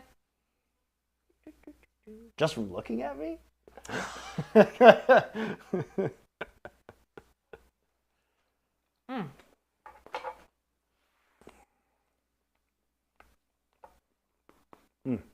good. So you do have to be careful sometimes with this pork belly. Like there are little bones in here, but that will be picked out by the person who is eating it. Typically when pork belly is served in Korea, so we don't have to worry about that. People will know to like remove the potentially tiny little bones. Sometimes the bones will be bigger. This piece has no bones about it. Don't have to worry about this one. It's going to be nice and tender and juicy. And then, of course, the question of mixing my Musaengchae here together. How would we serve this and how would we eat it?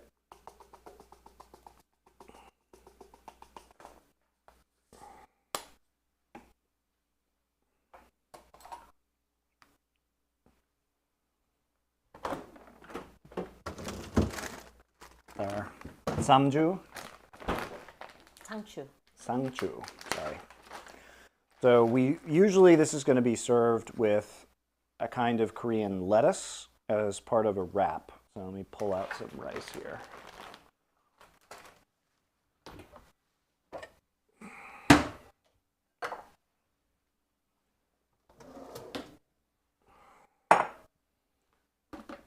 Some of the rice that I made earlier.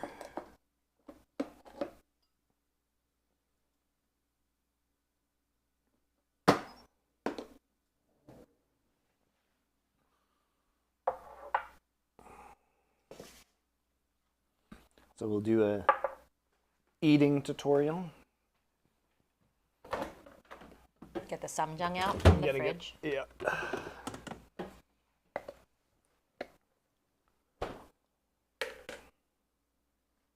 Oh, I didn't make the honey sauce. Oh my gosh. Disaster. It's all right, that'll take 5 minutes. The honey sauce is maybe the best part of this, so we definitely have to do that. The garlic honey sauce? Yeah. Yes. The garlic honey sauce is, in fact, super delicious. So I'm going to quickly make this. As you can see here, my cooking board is full of bossam right now. Not going to change that, but the quick ingredient list for the bossam honey sauce.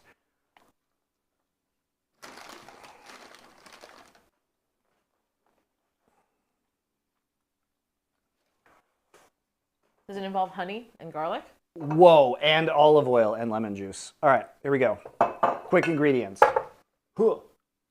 We're ready to make our bossam honey sauce. We're going to use about 4 tablespoons of minced garlic. So I have, I don't know, 10 or 12 cloves here. We're going to have some olive oil. We've got some honey and some fresh lemon juice. It's the only 4 ingredients. We're going to heat these up in a saucepan really quick. It goes great with the bossam.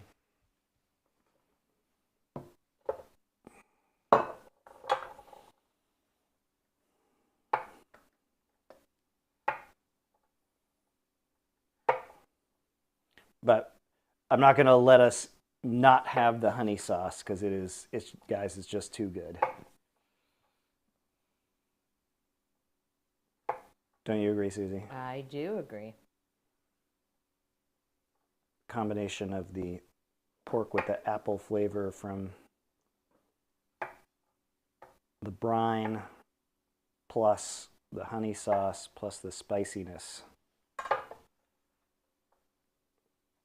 of our samjang. This is the samjang, guys. It's a mix of the doenjang, which is the fermented soybean paste, kind of like miso paste, and gochujang and garlic and some green onions and some sesame oil. You can buy it pre-made. That's one I made a couple weeks ago when we were having the bulgogi. It lasts a long time, just like because it has the fermented ingredients in there, so don't really have to worry about it going bad very quickly. It's another sauce that you could just have on with white rice as well. Yeah. White rice and But it's basically always served with KBBQ, so if you've seen it. Although one of the weirder things about America is that they serve, a lot of KBBQ places have this sweet chili sauce, and you have to ask for the samjang, which is very deeply weird because samjang is served with every KBBQ meal in Korea. We have to specifically ask for samjang. That's what I'm saying, because they serve it with this like sugar sauce instead that you never see in Korea. I don't know what's going on there.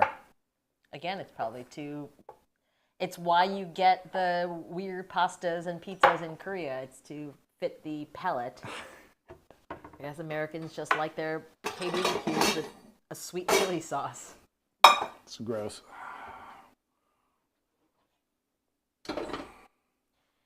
Sting says, whenever I would eat bossam, I would buy spicy chicken noodles from the convenience store. What is a spicy chicken noodle? Is that like the bulldog noodles? Like, what is that? I don't know.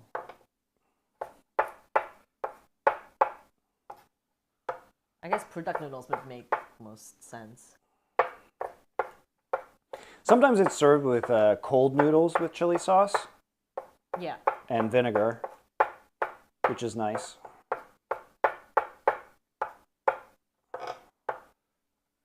I like my pop with the rice in it, the chumukbap that they give.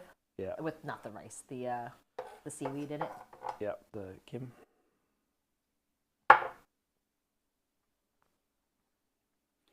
Okay, here we go. Medium-low heat right here on the stove in our saucepan.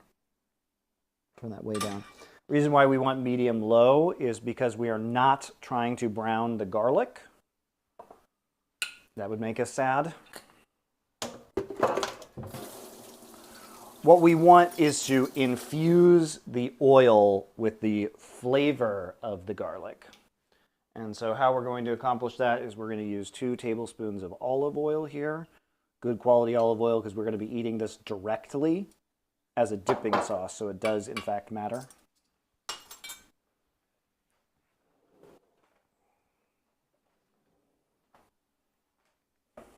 I'm gonna see how viscous my honey needs to be. A little bit microwaved, guys, a little bit crystallized. Pop that in there for maybe 20 seconds, see if I can get it a little more liquid, just so I can pour it.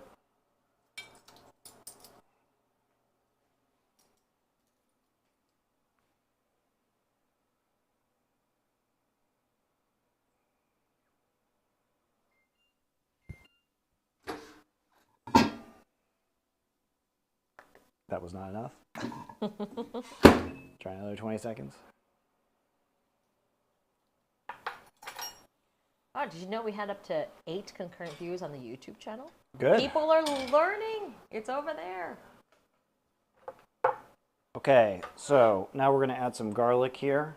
Remember, we just want it to sizzle and infuse the oil. It's about 4 tablespoons of garlic. It's quite a bit. But we want it, it's really good when it's really garlicky, as are most things. So that's what we want, a nice sizzle here, but we don't want it to brown. Just want to cook that garlic, make it a little bit more mild rather than being raw, but mostly it's just to really infuse it. Turn that down just a little bit more.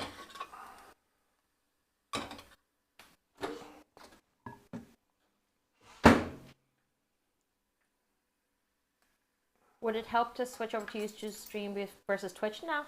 Doesn't matter. Doesn't matter. I mean, you can, if you'd like, watch it on both and mute one. Okay,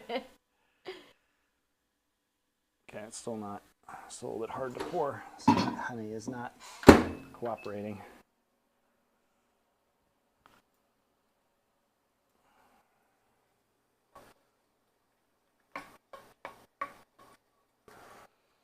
Oh, you can smell the garlic. Oh yeah, it's getting garlicky. I'm stirring this so we don't brown it.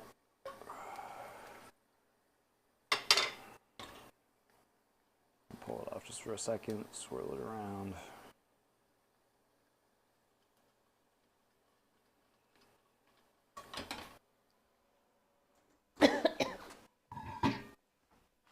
Okay, we're gonna add 2 tablespoons of honey.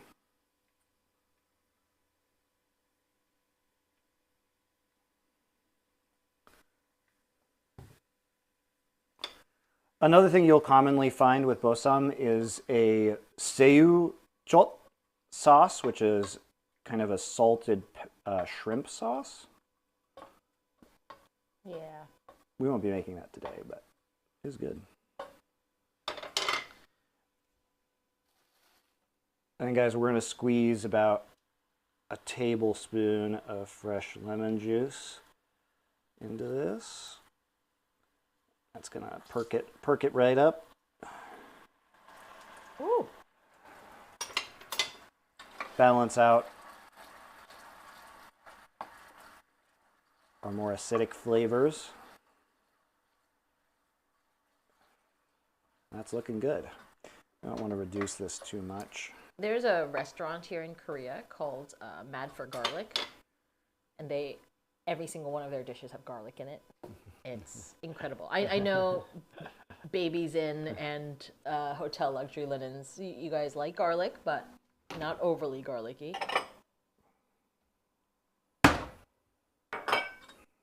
But this sauce is good. It's garlicky, but it's also sweet. It's the honey in it and the lemon juice just makes it perfect, and it pairs really well with the pork. Yeah.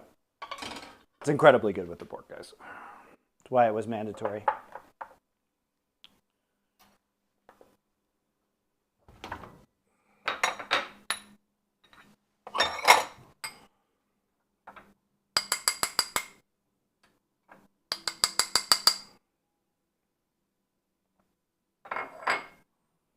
Sorry, I'm making this pretty. The things I never do most of the time, but we're going to do for the gram.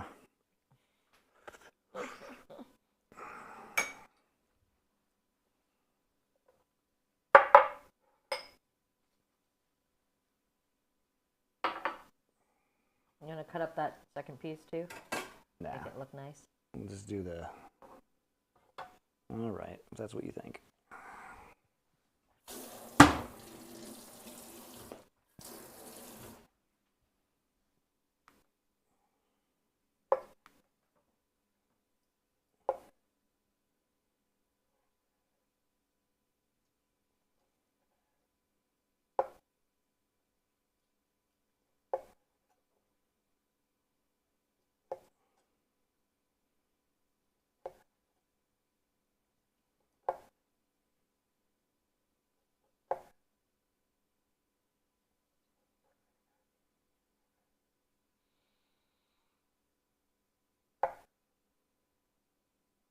There we go. Is that superior for you? Mm-hmm. Kind of made a mess over here.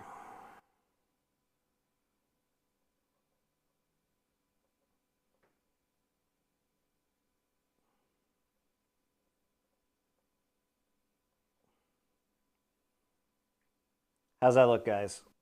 Bring it down, make it parallel. Oh yeah. Then bring the sancho up and then put it. I'll design it. I'm gonna move the sancho. I was gonna put the sancho over here. That way, you know, nice little spread. And put some of that here.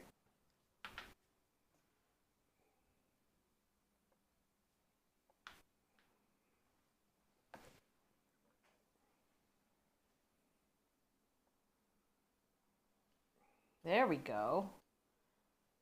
It's so aesthetically pleasing, the red, orange, yellow, green. Ah. All right, I'm gonna show you how to eat one of these. You ready? So here's how you will eat the bossam when it's all nice and done. So the way I like to, you can do it in any combination you like. I think that's one of the beautiful things about Korean food is that you've got all the dishes on the table and it's up to you to decide how to eat them. So I like to take my lettuce wrap and I will actually dip my bossam into the honey garlic oil. I'm going to put some of my samjang on the top of this.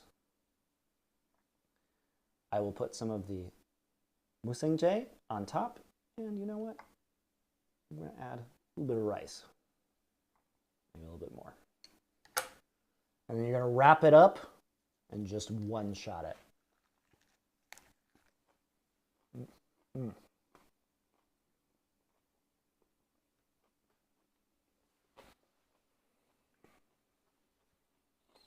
All right. Can we put the pretty spread out so that I could take a picture of it? Mm-hmm. All right.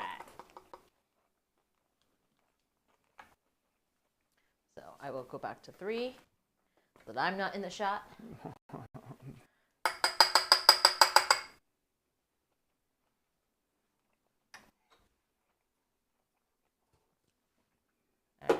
I'm plugging this.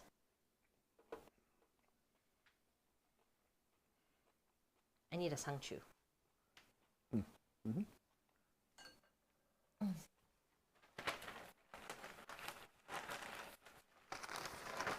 You still chewing?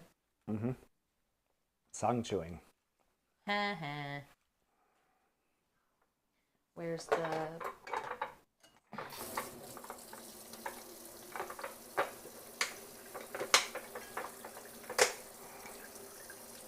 Okay. Does that look nice, guys? Oh, the rice has like... I'm gonna move the rice and get new rice. Oh, no, I can flip over the rice. Look at that to make it look nicer.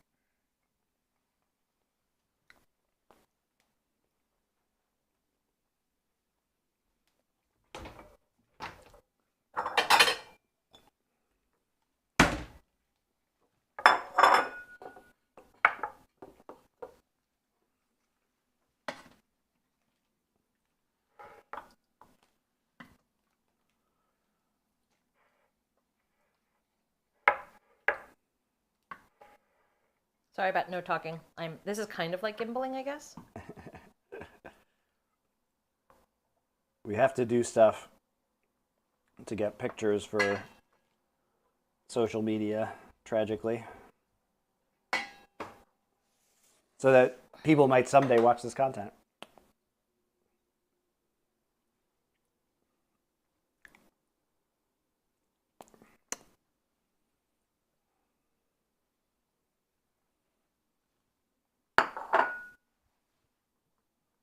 Oh, I think I got some good ones. Oh, you're in my shot. I will get out of here. It's okay. I think I got some good ones. Like that one. It's a little blurry. It's supposed to be blurry. The meat itself is not blurry. See, okay. look. Okay. I will take another one where it's not.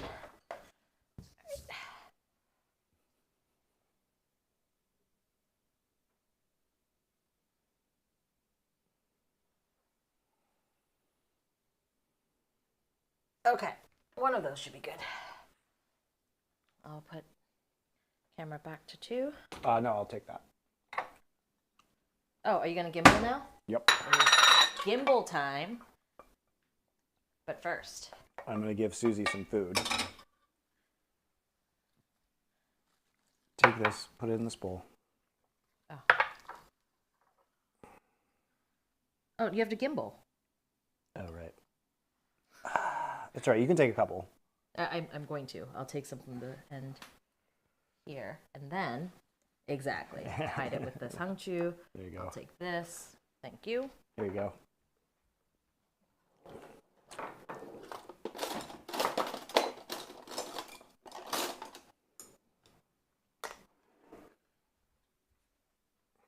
Oh yeah. Oh yeah.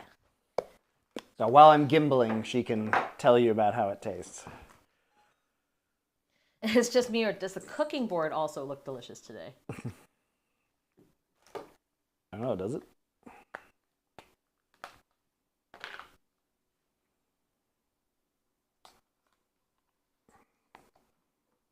Oh, don't you worry. The gimbal is coming. Here, you guys can watch Dad gimbaling. Cringe. Huge Brown Ones says, is there any way I can pay you to eat your meals?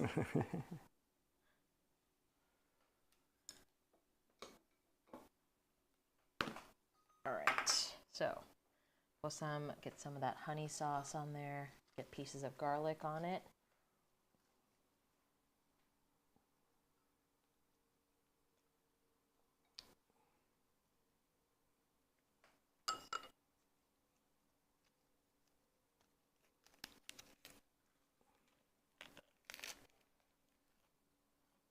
Mm.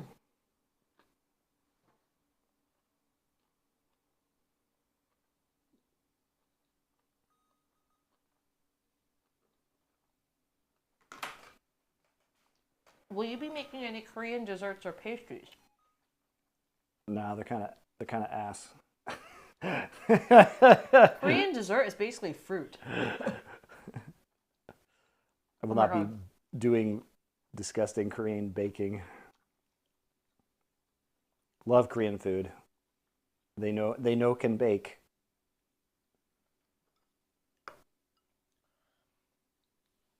That was so good. I'm gonna have some pork with only the sauce, the garlic honey sauce. How do you like it?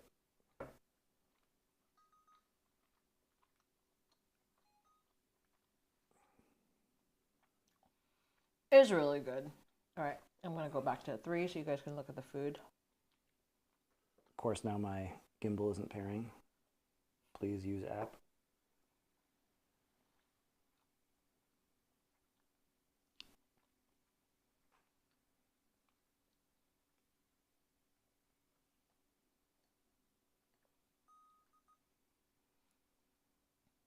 Like the pork itself is extremely tender, but it still holds consistency. So there's like a good chewing sensation that goes with it, as opposed to the rafute that just kind of melted.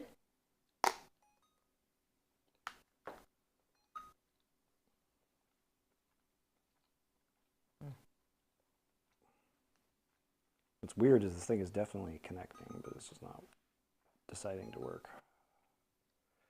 All right, well, we do this a different way.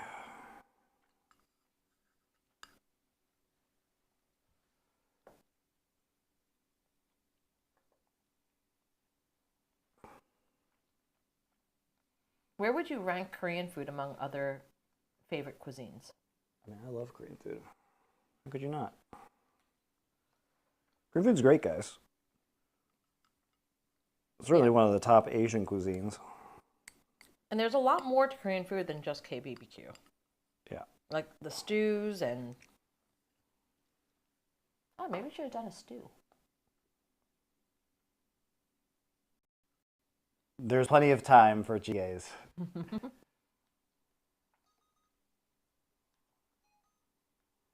All right. No, stop doing that.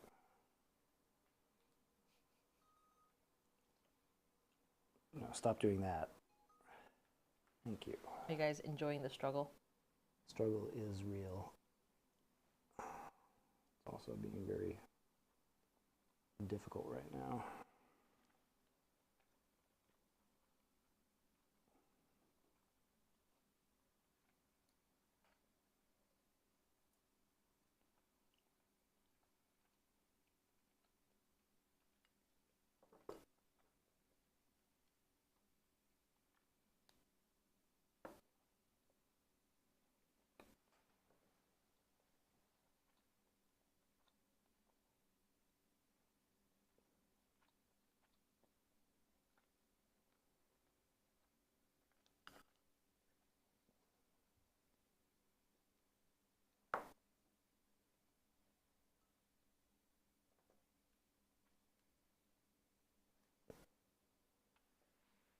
Such precision.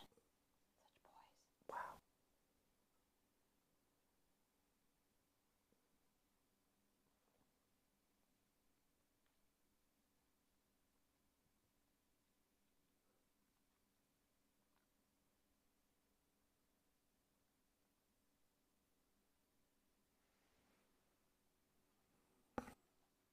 Never get tired of gimbling here. And by that I mean, I'm tired of gimbling. I heard food content creators are basically people who cook nice food, film the whole thing, and then enjoy cold food. Yep. What do you think about the Bossam, Susie? It's delicious. I need more of it in my bowl and in my mouth.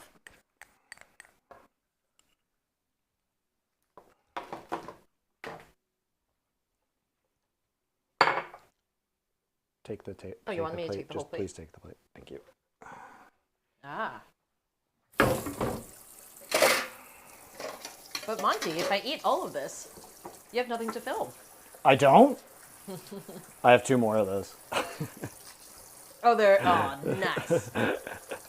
I have 2 more pork belly segments, so you don't worry about that. They're just still sitting in the braising liquid. You make a lot of this when you make it, which is nice because you get good leftovers from it. Or you can feed a lot of people with it. Excuse me, what are you trying to do here? Nothing. Okay, can you go back and sit down, please? Oh, you're just giving this to me to eat. I'm trying to get this out of the way. Okay. So I can do the Gamja Jorim gimbling.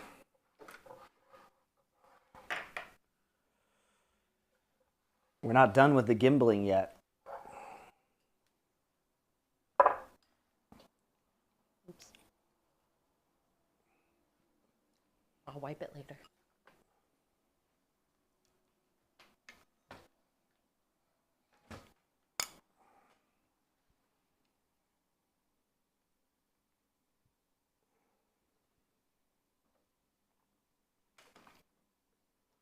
These are the benefits of being the producer and not on camera.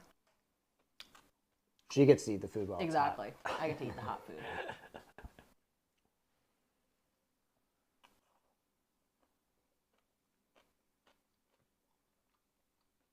When you're done gimbling, let me take photos of that.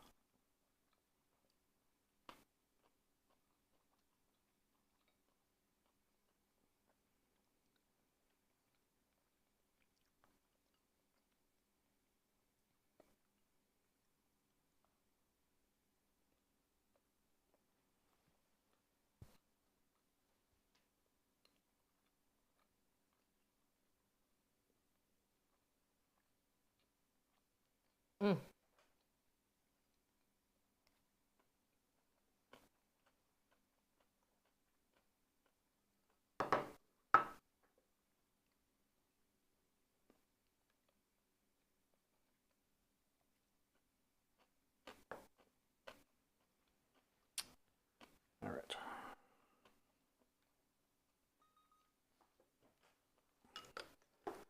My gimbling has concluded.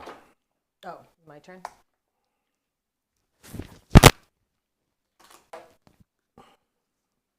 Now the photo taking must commence.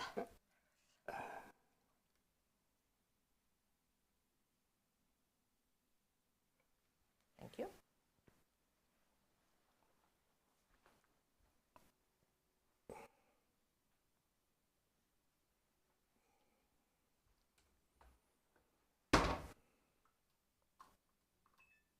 Can you not be there? Thank you. Get out. No, it's just you block the light. Okay, I think just these two photos are good. This is the one from top down, and Looks great. there you go. Thank you. Delicious.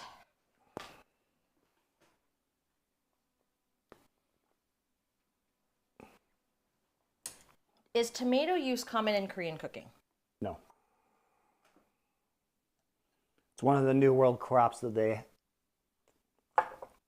didn't latch onto. They use it in salads and stuff sometimes, but I wouldn't say that it's very common at all.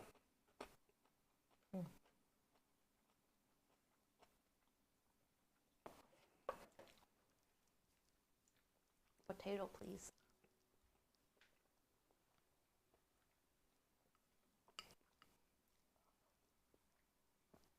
I think most of the tomato eating is done via foreign cuisine. They like tomato sauces and pizza and stuff, but tomatoes really didn't make their way into Korean cuisine. Not in the same way that other new world crops like chilies or squash.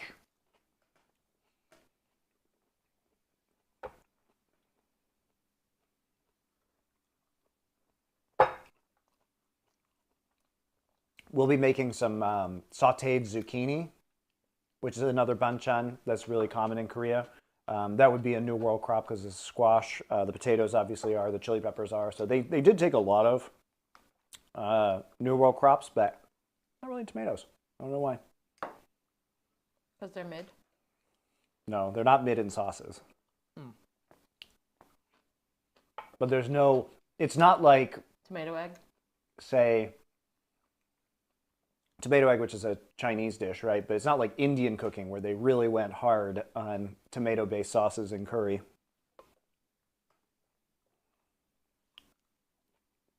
Can you get good pizza in Korea? Yeah, but it's mostly bad pizza. Yeah. A lot of like the Korean brands that cater to Koreans are not great. They're very sweet and they have like strange toppings and the dough is very rubbery and it's just not very good. But you can go to like a good restaurant, an actual Italian restaurant. Yeah, we had good pizza yesterday. We had the brick oven pizza places. Yeah, great like thin crust brick oven pizza. You just have to know where to find them. Now, often the quality of the cheese, it's like this, the sauce will be sweet and the cheese will be not great quality. So it is tougher to find though. But there are enough, I think, artisanal brick oven pizza places. And there are Western chains too. And there are some aspects of Korean pizza that I really like. I love koguma pizza, which is Korean sweet potato. The corn is gross, but the koguma is really good. The koguma cheese ring. Koguma cheese ring on Papa John's pizza is pretty great. There's Costco bulgogi pizza. That's good too.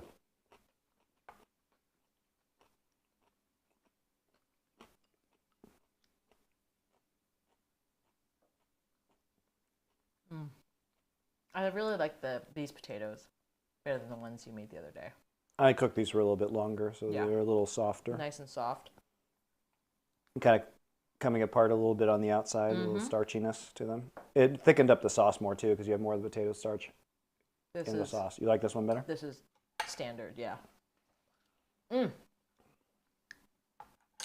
Well, thank you for joining us, guys, and hopefully we really do mean it when we say we hope that you cook along and like show us pictures and stuff like that. Like it's really fun to see other people making these foods and enjoying them. Yep. You guys watch it and you think it's delicious, so do it. Get off your ass.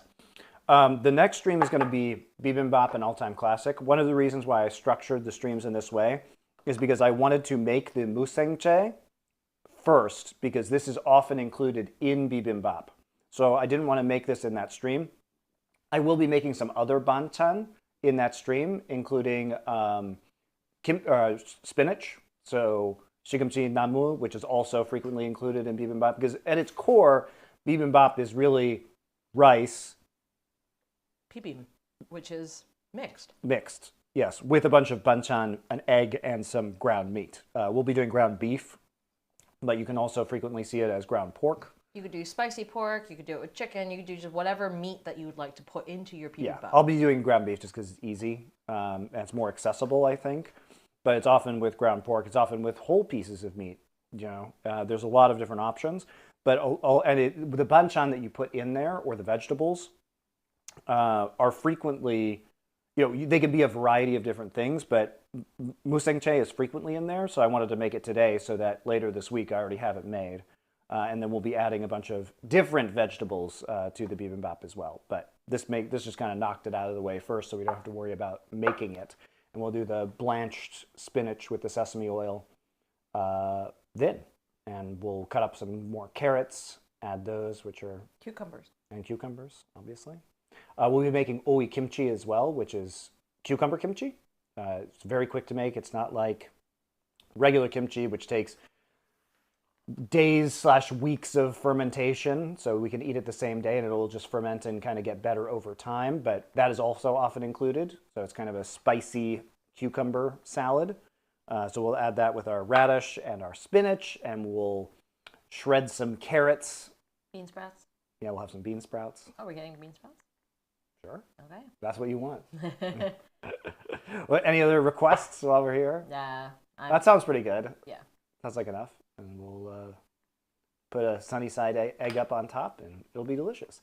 And then after that, next week, we'll be doing jimdak, which is the sweet soy sauce braised chicken with the mung beans, so the clear noodles. They're a little bit like rice noodles. That's really good. Would definitely recommend that. And then at the end of next week, we'll be doing dakgalbi, which is a recipe from a city called Chuncheon in Korea. Very famous for that. Is a spicy chicken stir fry with cabbage and carrots, and it's quite delicious. Potatoes. Koguma, typically. Oh yeah, they have koguma in it too. Sweet potatoes. Yeah.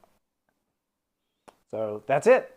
So fun little story is the Legoland in Korea is in Chuncheon, where they have dakgalbi. And now Legoland, we've been to the one in California, and the food is great there. It's fine.